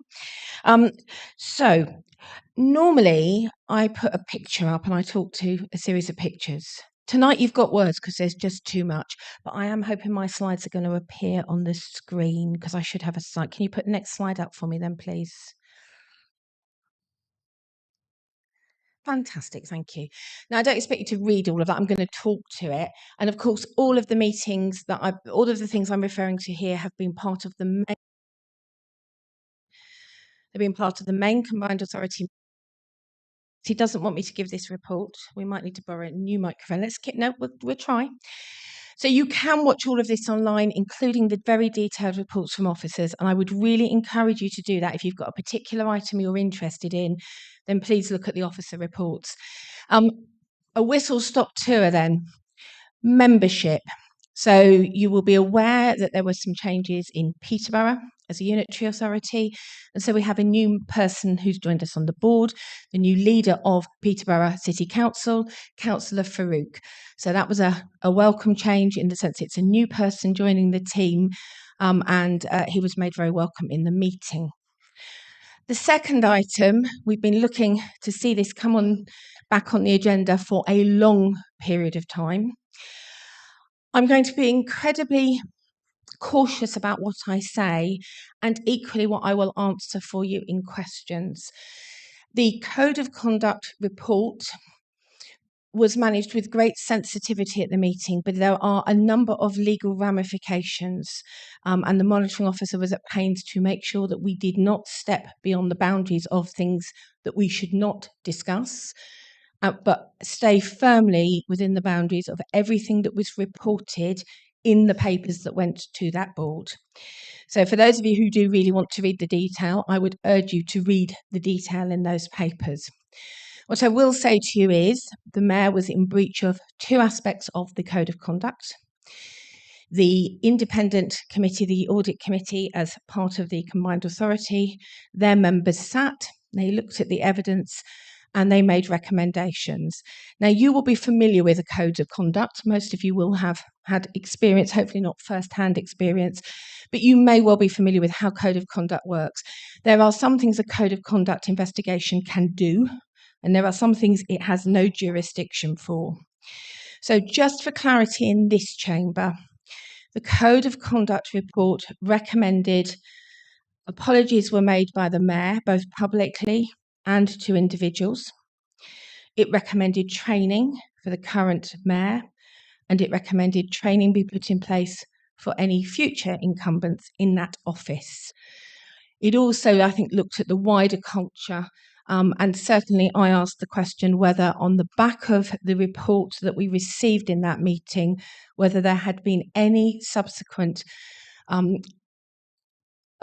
issues raised in regard to any conduct that should give us a cause for concern. In other words, are we dealing with something that in theory was a past issue rather than a current issue? The monitoring officer was very clear they have had no subsequent reports. What the Code of Conduct Committee cannot do, and yet I have been asked by members of the public, it cannot call for a resignation, nor can it require one. It has no jurisdiction to do that. So I will say that. I hope you will then understand why I'm not going to make any further comments, or if anybody asks me that, I'm not going to comment. The Code of Conduct has limitations, but it has been concluded thoroughly. Please do watch that. There were a number of very sensitive questions asked that I'm not going to rehearse here because I probably will not get the words in the correct order with the sensitivity required. It is still an ongoing cause of great sensitivity amongst the leaders on that council and the Mayor.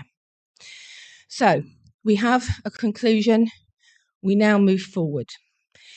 Importantly, in a minute, when I come to the improvement plan, that Code of Conduct is an important part of the improvement plan. But in the order that it was taken on in the meeting, the highlight report was next on the agenda. Again, thoroughly recommend you read it if you have an interest. You have met Rob in this chamber who came to talk to you about his role as Chief Exec. It's his report back to everybody. It's a really good summary. It's very easy to read and digest, and it really will give you a sense of where they are. So moving on to the improvement plan. So you'll know that for all intents and purposes, we're in special measures. And we are currently green against all of the things that we had to achieve in order to come out of those measures. So, whilst we are green, the improvement board, the independent improvement board, who watches our meetings with great interest, had contacted us ahead of that code of conduct item coming to the council to remind us of the expectations of us as leaders and the conduct and the way in which we work together for the greater good of the board. So I think that was it was a useful reminder about the behaviours that we are expected to demonstrate.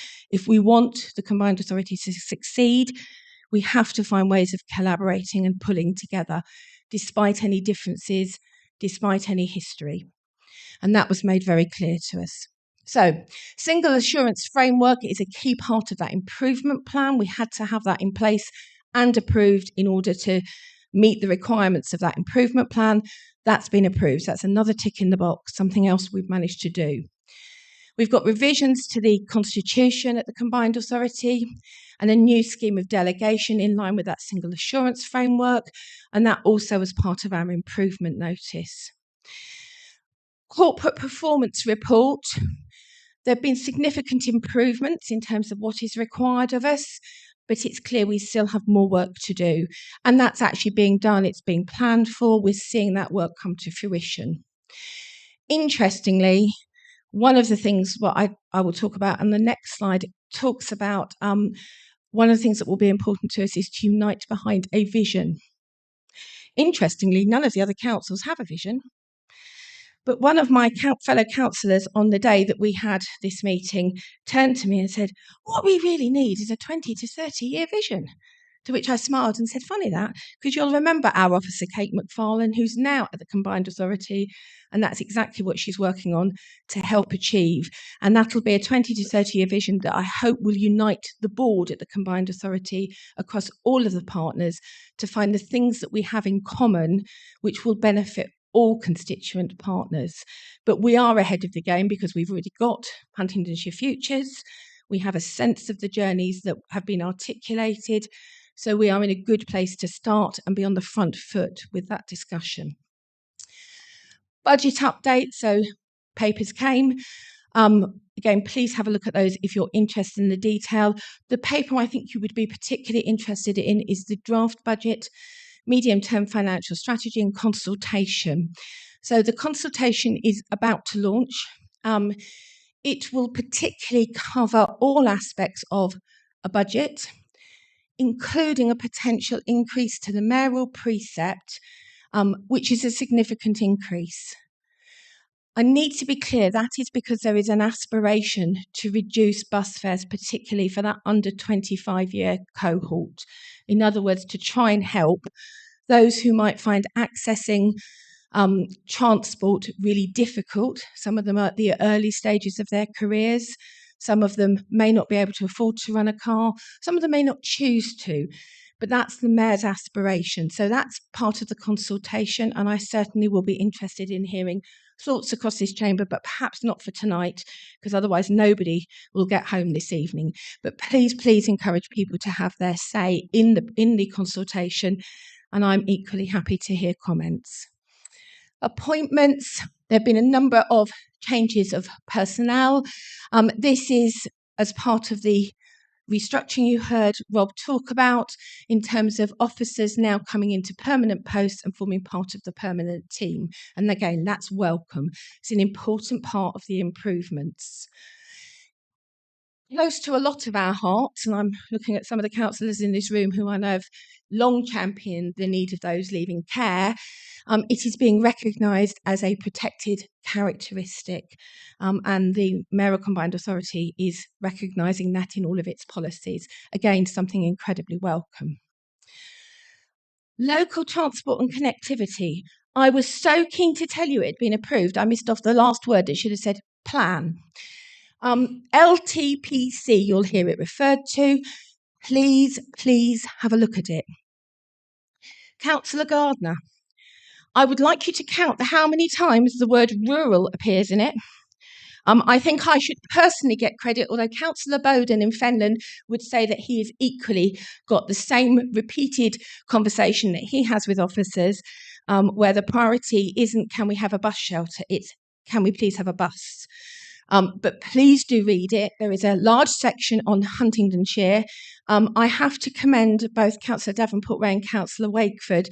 I joined them in one of their regular meetings, and they are regularly advocating for bus transport across Huntingdonshire, but particularly to our more rural communities and particularly to those who may not have routes or connected routes in the way we aspire. So that's all good news. But I know it's of interest to lots of you. Please do read it. Please look at the presentations on it, because that will really help you get underneath it. And then we went into closed session. We had a Net Zero Accelerator programme. So obviously I can't discuss that because it was exempt on the night, and I shall be in deep trouble if I talk about it now. But moving on then to the last slide. I told you there was a lot. Now, this is a really important slide when it appears on the screen.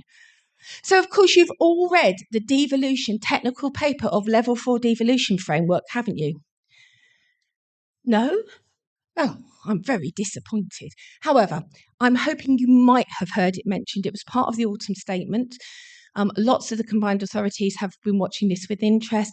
This is about the next phase of devolution from central government. It's important to us. At the moment, we can't access this until we come out of that improvement. But because we're getting closer on that improvement, which is why I was explaining why that was so important, this is what the government is putting out on the table for all authorities who are eligible. So we will get simplified financial settlements. I hope that will see the end to piecemeal. You know, we've got a pot to do this, we've got a pot to do that, but could you please spend it by? This is about actually having a settlement, more predictability, more control over what you do. Lots in there on skills and employment. Some of it we've already got, but of course not everybody who's going to be eligible for this will already have been doing these things. But there are some things in there that actually we probably do want to have a look at. Interestingly, I did smile that the Combined Authority might end up with some of the things around data sharing. That would be really welcome, but I should think that will be incredibly challenging.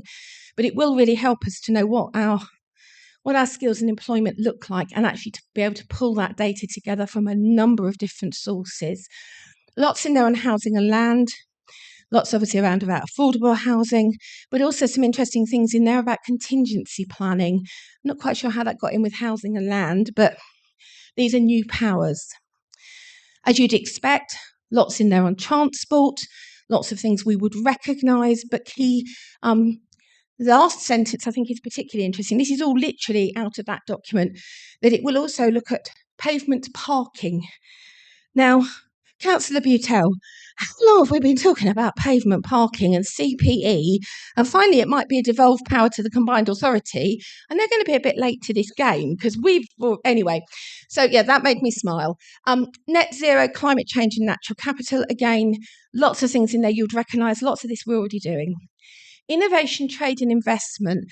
I think this is probably the big one that we probably really ought to be pushing hard on. This is about how do you bring more in across the Combined Authority to benefit the Combined Authority, and those of you who are watching online who are not Huntingdonshire District Council, to benefit Huntingdonshire. And that's, I should be our agenda. I think that's where it's all to play for. We should be getting a great deal of benefit out of that for Huntingdonshire. Culture and tourism, that's interesting, that's not been devolved before. It's a key way of bringing people into communities. And, you know, and I know there's lots of people, Councillor Pitt smiling at me, but we've been talking about this for a long time, about celebrating communities, getting people on our high streets, actually genuinely building a trade around tourism and culture. Whereas close to Cambridge, we really ought to do more. Health services also in there, not previously really talked about in quite the way they are, but there's not much detail in the paper. It sort of says more to follow. So I hope that gives you a flavour. That 20 to 30-year vision is going to be crucial. And there's going to be a real challenge and opportunity for us. Looking at the things on that list in the coming months, and it will be quite quick, what are the things that we look at on that list that we think, actually, if we did nothing else, we want to do this, we want to do that. We'd like to get in on the conversation around how we could capitalise on this aspect, as well as anything that we've already got. And it's a cross-chamber cross-party piece of work, and we've also got to do that at the board. This will only work if we leave our politics at the front door and we start to advocate for Cambridgeshire, Peterborough, the combined authority area as a whole.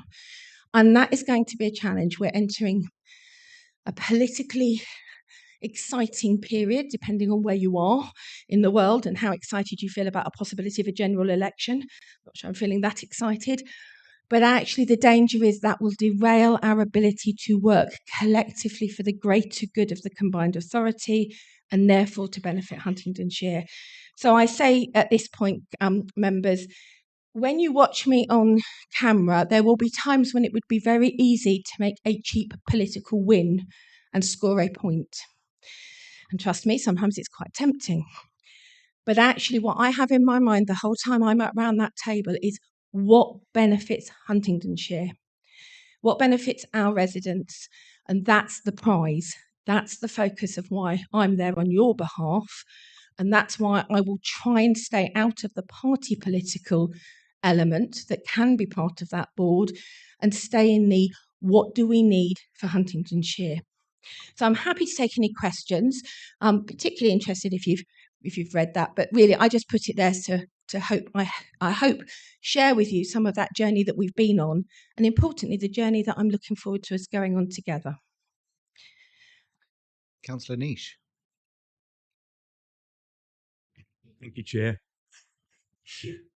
I will be, because I know, and unfortunately been in the massive mess that it's been for quite a number of years now, and now at least it's only a mess as opposed to a massive mess. But let's look forward.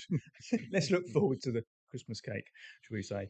One of the questions I've got is actually, as you pointed out there, the benefit for Huntingdonshire, which is what we've all tried to do and had a real struggle with, both officer-wise and member-wise. I suppose the one I'm going to pin on is the start, and I might have a couple of questions, but I know you'll be very lenient in that, Jennifer, especially. The first one, being lenient, is obviously we've had the precept of £11, and it's going on to the bus one, and which, as was written down, wasn't taken lightly. Can the leader advise really what bus improvements you think we've gained from that £11 over the last year? And there's an obvious supplementary coming after you've asked that one. So thank you. That's a really good question. And in fact, outside of the meeting, we've got two experts who can take you through a huge amount of the detail. Today, they were creating numbers for bus routes. Not quite that good. But we've managed to save some bus routes that would genuinely have been at risk. Some of you have been a part of a working group, so you are very well aware of those that potentially we're not getting the footfall needed to start to make them sustainable financially, but they're crucial to our residents. So we've been very fortunate that we've managed to save those. But the biggest gain we have is, for the first time, we have the bus companies sitting in a room with us on a regular basis saying, how can we work together? Not just with us, not just with the other authorities, but with each other as commercial operators. Now, that's really powerful, because one of the struggles we have is that sometimes what makes sense when you commission or you add to a route does not make sense to the person who's getting on the bus, because actually it doesn't necessarily link up with another route, or it only takes you so far, and then we've got a gap in a route. So for the first time, we are starting to have those collective conversations about how do we work together to resolve that? How do we reform what we're offering to resolve that? There is work and discussion underway that represents people are listening, particularly around demand responsive transport and where it currently serves and where it might serve in the future. There's more to come on that. So I'm not sure I can quantify it in the sense of I can say to you, you've got this, this, this, and this, but I will, outside of this meeting, defer to my colleagues who will probably say, I've got a list, because I know they probably have. But we have benefited hugely. We haven't lost the services that were a threat. We have benefited from some of the demand responsive, and some of our wishes for how we want to see that developed are being heard and will, I think, come to fruition. So has it done everything you might have hoped? Probably not. But the catch-22, while that seems a lot in the pocket for the person who's got to pay it, in the amount needed to actually commission the services, it still isn't enough. And that's our real challenge. If we really, really want a bus service that does all the things we aspire, it's not cheap. And that's the inevitability of where we're working. Councillor Niche. Thank you for that response. And unfortunately, I wasn't at scrutiny, and I know a lot of it was discussed at scrutiny. And I also should have been at the transport and infrastructure meeting as well. But due to my promotion in the family matters, I was not able to be there either. That's another one outside there. I suppose my concern is, and I know you put up £24 increase. I mean, I've read 36. I know we don't really know where it is, but obviously that's another massive impact on our residents, isn't it? On top of the £57 tax, if they decide to take that or not, as to really that we got to really keep on top of it, haven't we? And I think scrutiny's got a good way to deal with that. As long as and I'm aware that my colleagues across the side there will keep it strong on that perspective side. I do have another question, but I shall leave it there. So it's not really a question, it's just a supplementary on the concern of the cost implications of potentially £36 a rise. So, Chair, if I may just respond to that.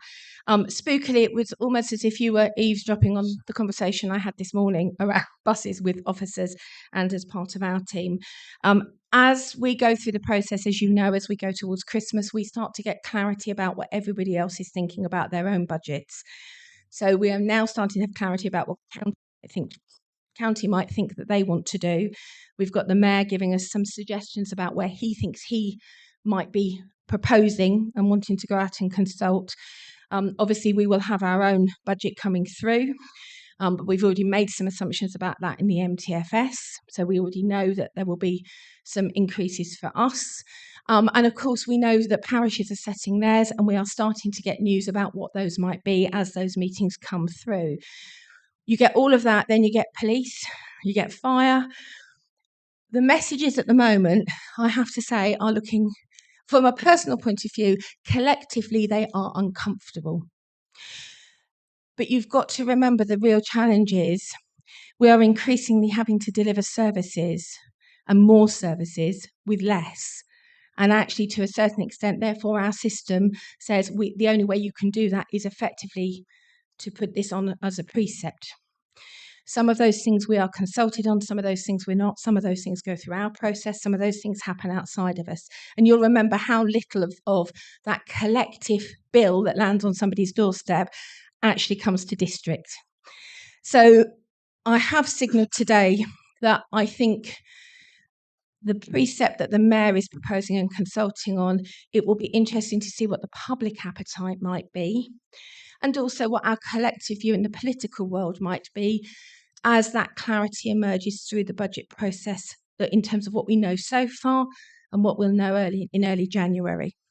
It's a real challenging time. If we want buses, we've got to find a way of paying for them. But the problem is we also need police, we need fire, we need to support our vulnerable. There is no easy answer. I don't think that answered it for you, but hopefully it gives you a sense of I'm acutely aware of those challenges. I think it's something everybody in this chamber will be acutely aware of too. Councillor Wakeford. Thank you, Councillor Conboy. You make Councillor Davenport-Ray and myself sound like we must be such fun at parties reciting bus route numbers. Perhaps it's the time of year. This is for us to ask questions of you rather than the other way around. But I was going to ask at the end anyway, but particularly in light of Councillor Niche's question, as well as having signposted members to the Mayor's consultation on the budget, I wonder if you'd also like to take the opportunity of reiterating the invitation to respond to the consultation on buses, the Road to Better buses, it's called, because should members have any routes that don't exist, but in their minds that they think might be rather useful if they did, that is the mechanism open to us at the current moment to formally propose those relevant to our district to be considered as part of the use of the precept money, because as you rightly alluded to, I think Councillor Conboy, The precept last year was around fundamentally funding and saving routes that were being cut, not least including in our district, and some of the correspondence I know we all read from residents feeling their lives almost literally turned up on end, realising that they couldn't get to work or school any longer that they'd assumed they could, certainly among some of the most moving correspondence I've read as a councillor. However, the new precept would be around improving the network in some meaningful way. So wonder if you'd like to encourage members to put their bus route submissions to the mayoralty as well. So you heard it from Councillor Wakeford. Not only have you got to read the devolution framework, you need to contribute to both of those consultations. The opportunity is there. If you don't do it, it's almost a case of we will miss that opportunity. So if you're not entirely sure what residents think should, this is your moment to be talking to people, knocking on doors, doing whatever you do, surgeries, but please take that opportunity. It was really important. And there is a real will to genuinely look at those options. So when you've got a resident that says, it's great, I can get from A to B, but I can only get in one direction, the answer is please make sure you contribute, because otherwise it won't go on the list. Fantastic. Thank you for that, Councillor Wakeford. Councillor West. I think I've said this before. The only good thing about getting old is that you have memories and you realise how much we're going to a circle. Where the buses are concerned, I think the real problem there is that we haven't got enough passengers. That's really the problem. Which comes first, the egg or the chicken? I can remember the time when I was a young lad when you used to nip off to a bus into St Neots, Huntingdon, Peterborough, Cambridge, and they paid for themselves, Chairman. And then, I don't know which government it was, but they decided that they would privatise them. And what a disaster that was. I don't bet mention it was the Conservatives because they might get a bad idea about Conservatives. But this was when we started under Margaret Thatcher to have this more privatisation. I enjoyed the things you've sent me. I really have enjoyed them. But, I think really they're fine words. Really are fine words, Chairman. A bit like the Cambridgeshire County Council when I was a member. You had strategies. They were blind. Have you worked with partners? Have you spoken to partners? Oh, no, we ain't done that. Have you done anything to make it work? Oh, no, we've just written it out. And it does seem that so much of this is written out. What I ask you is, let's have a New Year's present.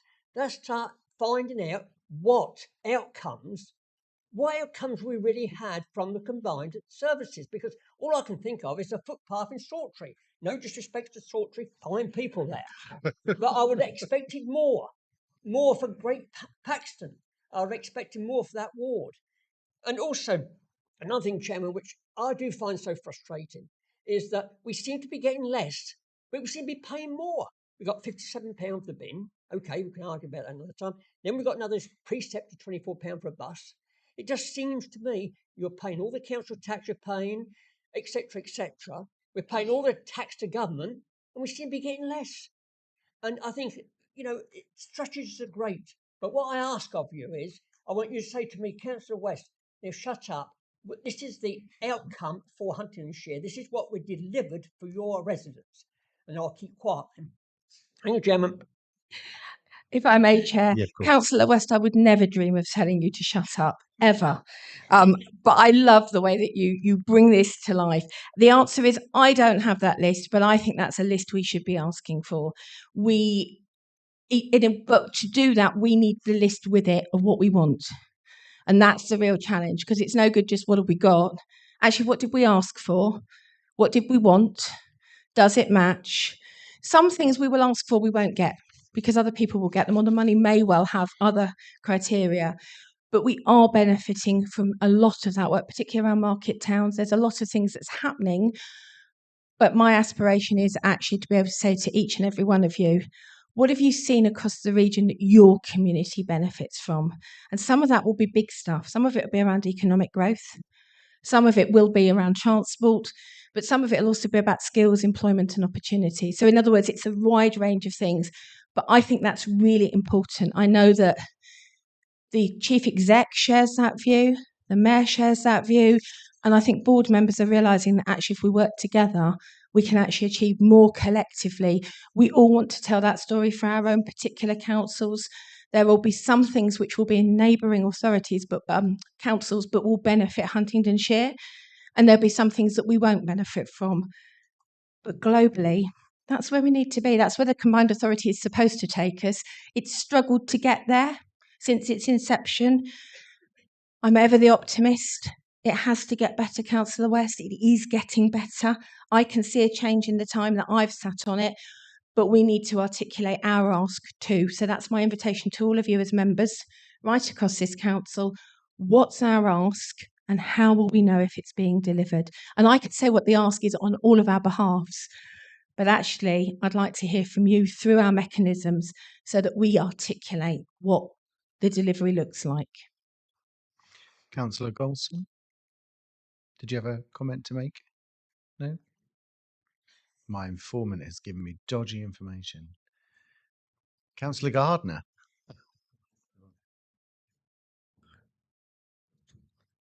Thank you, Chair. I'd just like to thank the Executive Leader for her comments. I do find them very useful, and I do find the fact that she is looking to work with all sides in this particular chamber, and I therefore look forward to working and hearing from those members of your team that are looking at rural bus routes going forward.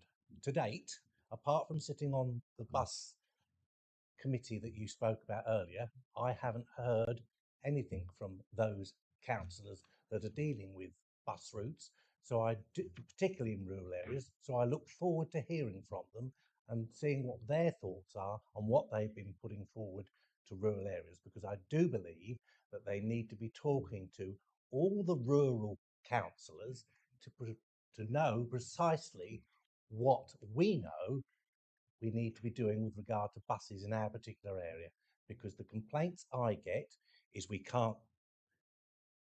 parents can't get children on to buses in the mornings to get to, after 16-year-olds buses. So the only way they can get to school is for their parents to take them to school, because there are no buses.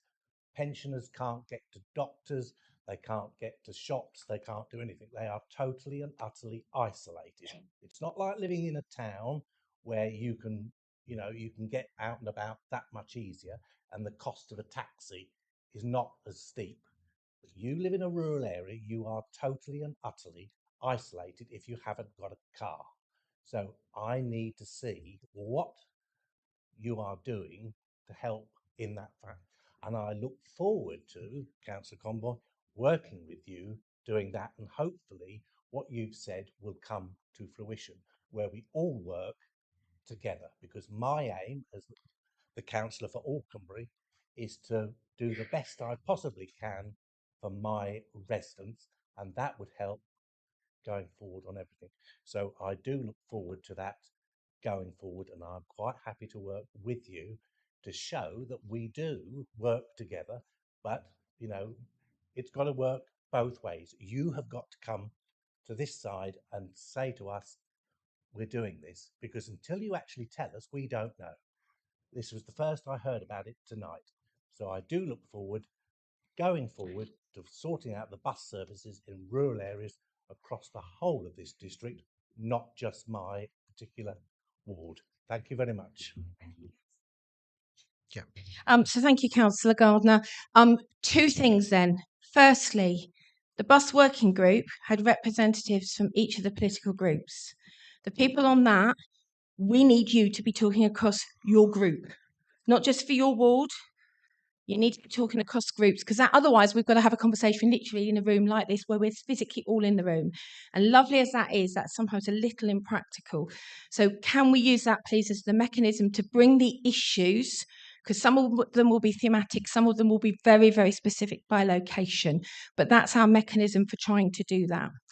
The rural thing, did talk about it last time I stood up here and talked about the LTCP, but of course at that point it hadn't been agreed.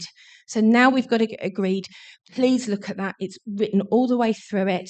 It is the strategy that's coming on stream. rather than the one that exists now at the combined authority. So there is lots of opportunities to engage. It is a genuine offer from me personally, and I think from all of us who sit on the combined authority, and we've got cross-party representation. Feed in, please. Don't wait for an invitation, in the sense of we've got some working groups, we've got some ways of doing it, but if you've got a particular issue, please feed it in. It would be really good if you could channel it maybe through group leaders or one person for each group, because that way we can make sure we don't miss anything. It'll come through a sort of funnel, but that way we can actually genuinely work with all of you. It's really important. And some of us have rural or semi-rural parts on this side of the chamber too. It's not just that side. It's really important. It's every settlement that we are focused on and that we are listening to. Councillor Gray. Thank you, Chairman. And can I just compliment the Executive Leader on a very good performance of jollying us along on CBCA matters. I'm very glad that the investigation into the Mayor is complete. You know, I've asked a number of questions about this over more than a year. Obviously, far less so that the Mayor was found to have breached the CBCA Code of Conduct regarding both civility and disrepute. And I think to have an independent investigator brand your evidence as implausible, page 10, to be criticised for a failure to call out bad behaviour, page 11, and I quote, the independent investigator concluded that the Mayor was aware of an ex-employee's unacceptable behaviour towards others and did not call out that behaviour, and nor did the Mayor take sufficient and appropriate steps to stop it, is of course extremely disappointing. And I think in the real world, people lose their jobs for far less than that. And I know you can't comment on that, and you've given an explanation why it is how it is. However, sort of welcome to politics, folks. And perhaps the reason for no more serious a sanction than having to write an apology, which you can see, I think comes in the report itself on page 11 with this rather tragic line.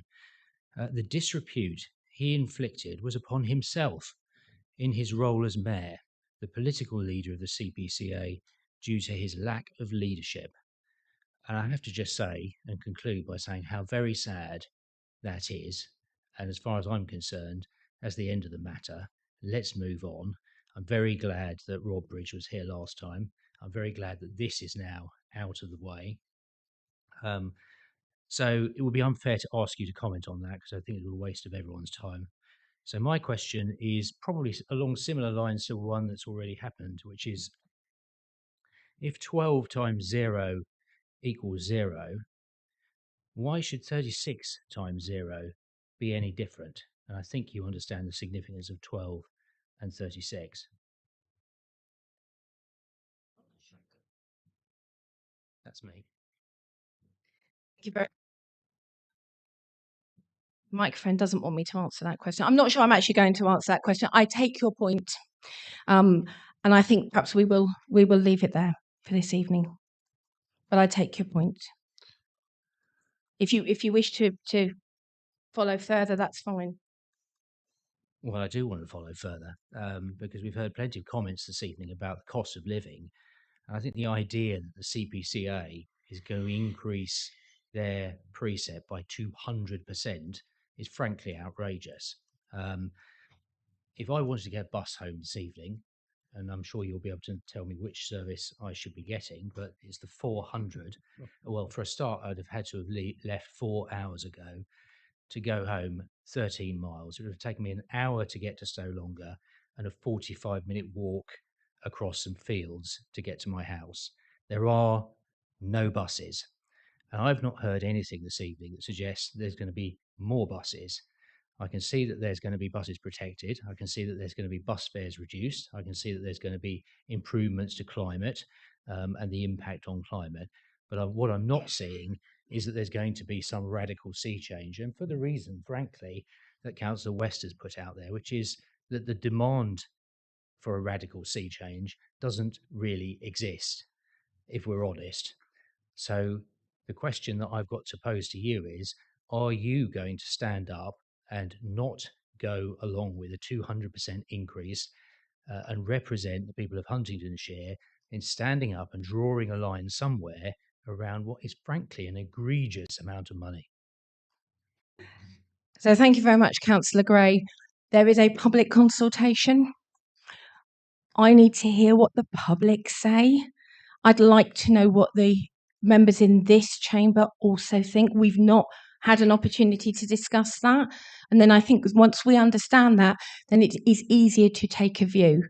And I have to tell you, I am torn because I do want to see changes to public transport. But I can't see another way of doing it. I'm not sure that this level of funding is necessarily going to be comfortable or something that we will endorse as a council. But I would love to hear your solution for how we're going to fund public bus services through another mechanism, because that's what we desperately need. I wish there was a better mechanism, whether it's central government or another way of configuring services, because our communities need bus services. I've just heard that, mostly from this side of the chamber, but I know on this side, sorry, because I've had my back to you most of the evening, I apologise. But I know that it's something that all communities, and the real problem is, how do we do it? There's a will to do it. The bus companies themselves are interested. Councillor West is right. They're not necessarily viable services because not enough people are using them. So one of the questions, it's a shame that Councillor Brereton isn't here tonight. One of the questions that came up in the place strategy, what if you could drive somewhere in the rural areas and then catch a bus? What if you could go to a bus hub that doesn't yet exist? Would that encourage more people? Question. But we do need the bus services and we've got to find a way of providing them. I don't have an easier answer for you than that. I'm not sure you necessarily have an answer, but I take your point. Please encourage people to have that say on that consultation. Please, perhaps Councillor Gray, on behalf of your group, you make some representation to me and the other group leaders to do the same. But please be mindful that if we don't support it, then the aspirations that are being set out for it to fund would then not be deliverable unless you've got another solution. And that's where I'm conflicted. I would like the communities to have the service they need. I don't see another way of funding it, but I would love to find one. I'll leave that with you. Okay, final comments on this section from Councillor Ferguson. So you might know that I do a Friday morning kind of podcast thing, which is usually talking about buses. I'm not advertising that. I want to add my support to Councillor Gardner's comments as well. Councillor West and I spend our evening in cold village halls having to try and justify a £24 increase in precepts to parishes that don't have any buses, which is a really difficult thing to do. Councillor Davenport, Ray and I have visited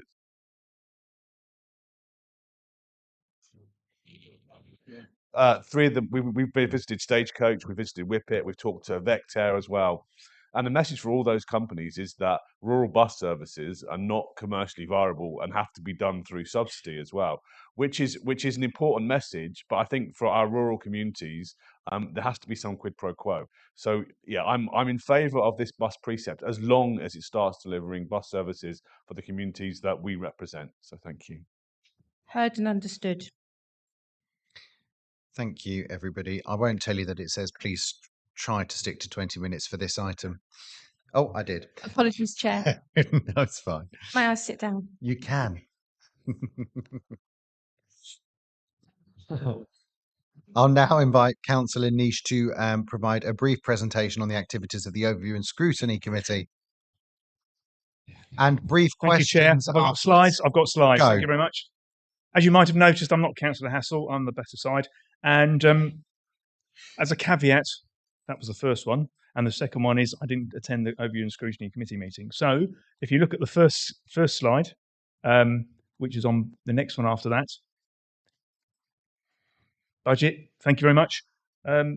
Just a quick one is that they've done a lot of training, which I have been part of, I might add, on the supporting us prepare the scrutinisation of the budget. So swiftly moving on, I can move very quickly on because some of this, as Councillor Comboy's already covered already.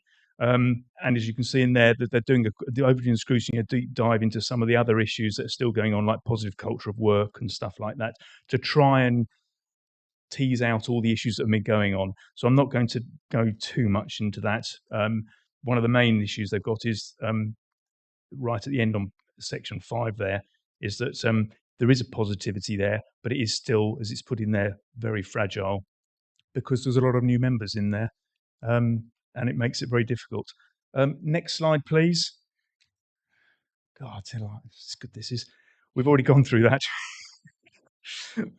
I think item 2 we talked about, they're just not being effectively utilised, and that's a really difficult issue because some of those bus routes within the reports are costing £120 per person for travel.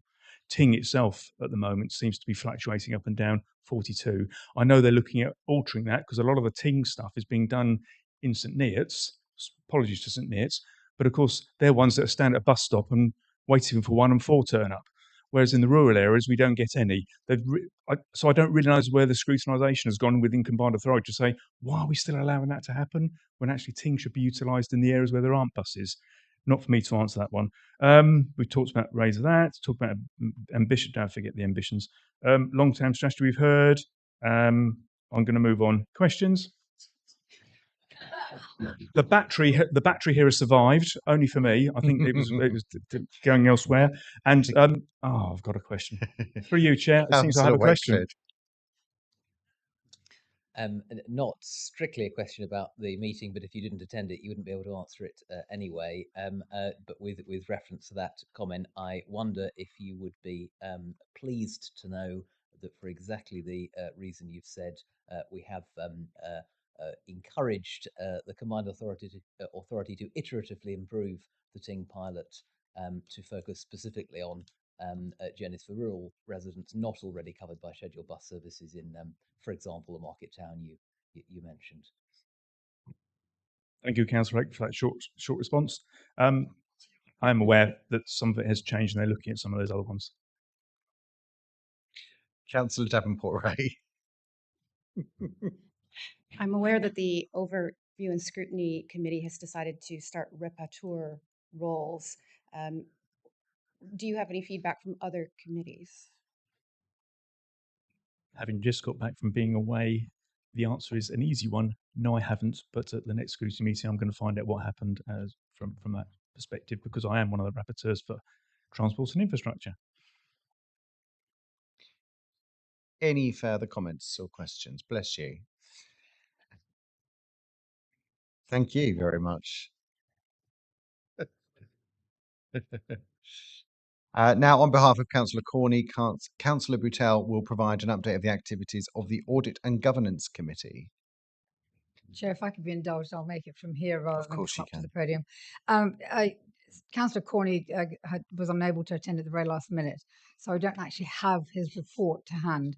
I'm sure we can supply it by email to you should you require it, but I urge you to read the papers. Thank you. Thank you very much. So just for everybody's information, the Combined Authority have indicated that going forward, their decision summaries will be published in electronic format only. Members will be provided with a list of meetings with a link to the appropriate decision summary. Item 12, outcomes from committees and panels. This is an opportunity to raise any issues or ask questions arising from recent meetings of the Council's committees and panels. Do we have any questions or comments? Councillor Gray. I'm making my comment on behalf of Councillor Alban, who is unfortunately unwell this evening, who has expressed disappointment at the brevity of the recent Overview and Scrutiny Environment panel. Unfortunately, Councillor Kerr is not here to receive that, but I see that her Vice Chair is here. This is a very important panel, and we're seeing some more nods. And we were talking about, I'm afraid I asked you, the Executive Leader, a question about agendas in the last council meeting and about the paucity of some of our agendas. And I'm seeing more nods around the table. Yeah, we want to get some more stuff on the agenda and look at it, but it's not happening. And I know that the CEO has made an assurance offline that this is going to be looked at. Scrutiny panels are going to come together in the new year. There's going to be a reboot. We're going to make this thing happen. But this particular panel has got some really key areas that it should be looking into. Climate change, One Leisure, all sorts of things that are happening in our communities and partnerships. And I will say it again, the green bin tax needs to be looked at for the rollout of it, just for Councillor Davenport, right, that one. But can I make the point, seriously, can we expect to see material improvements, the quality of genders, the quality of work programs coming through, and a real drive from all of us who are on the backbenches to be playing our part in scrutinising what's going on and thinking innovatively about how the council can be better? If I may, as Vice Councillor Chair. Hunt. So I thank Councillor Gray for the question. I know Councillor Clare, sorry, if you can you hear? Sorry, yeah. I know Councillor Kerr has alluded to, has responded to a question by email. One of those people it was from was Councillor Orban. And as referred to as well, some members have reached out to the Chief Executive and have received a reassuring response from her. I do echo Councillor Kerr's email reply that the most recent meeting was unfortunately cut short due to some items being moved into the new year, and that the council's obligation to approve the non-domestic rates rural settlement by the end of the calendar year, and the need for that to be done. I do agree that we have had issues with workload early in the year, but things have been moving in the right direction, and this meeting was an unfortunate outlier. Looking ahead, we have multiple substantial meetings in the pipeline, featuring a paper on the carbon impact of council buildings, an update on alternative land management, and a presentation from the Great Fen project, just to name a few upcoming items. The EV charging strategy as well, which has been shaped extensively by the cross-party climate subgroup, is also due to come to the panel, which will be the result of a lot of hard work from both councillors and officers.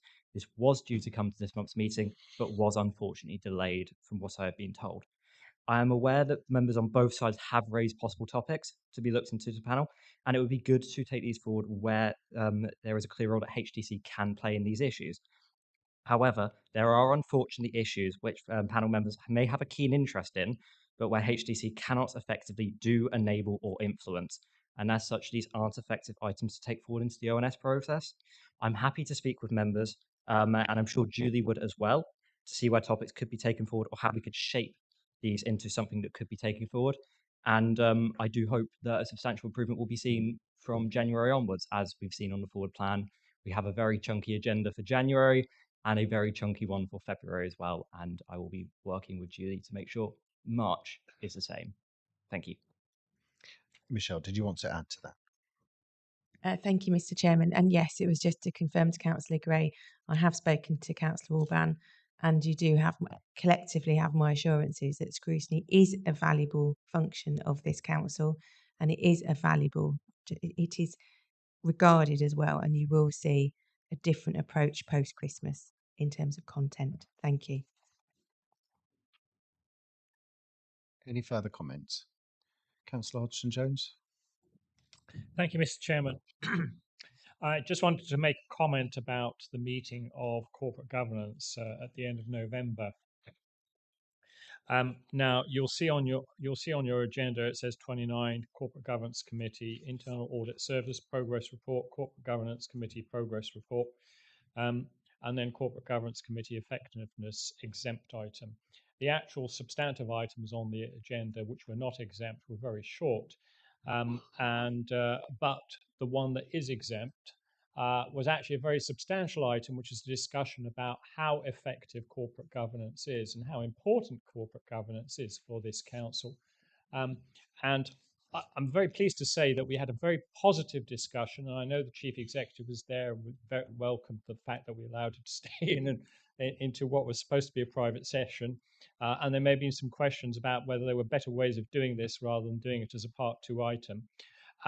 But I think one of the things that came through, and I hope members will appreciate this, is that corporate governance is a very wide subject, and it's very important to the reputation of this council as well as to the effectiveness of this council.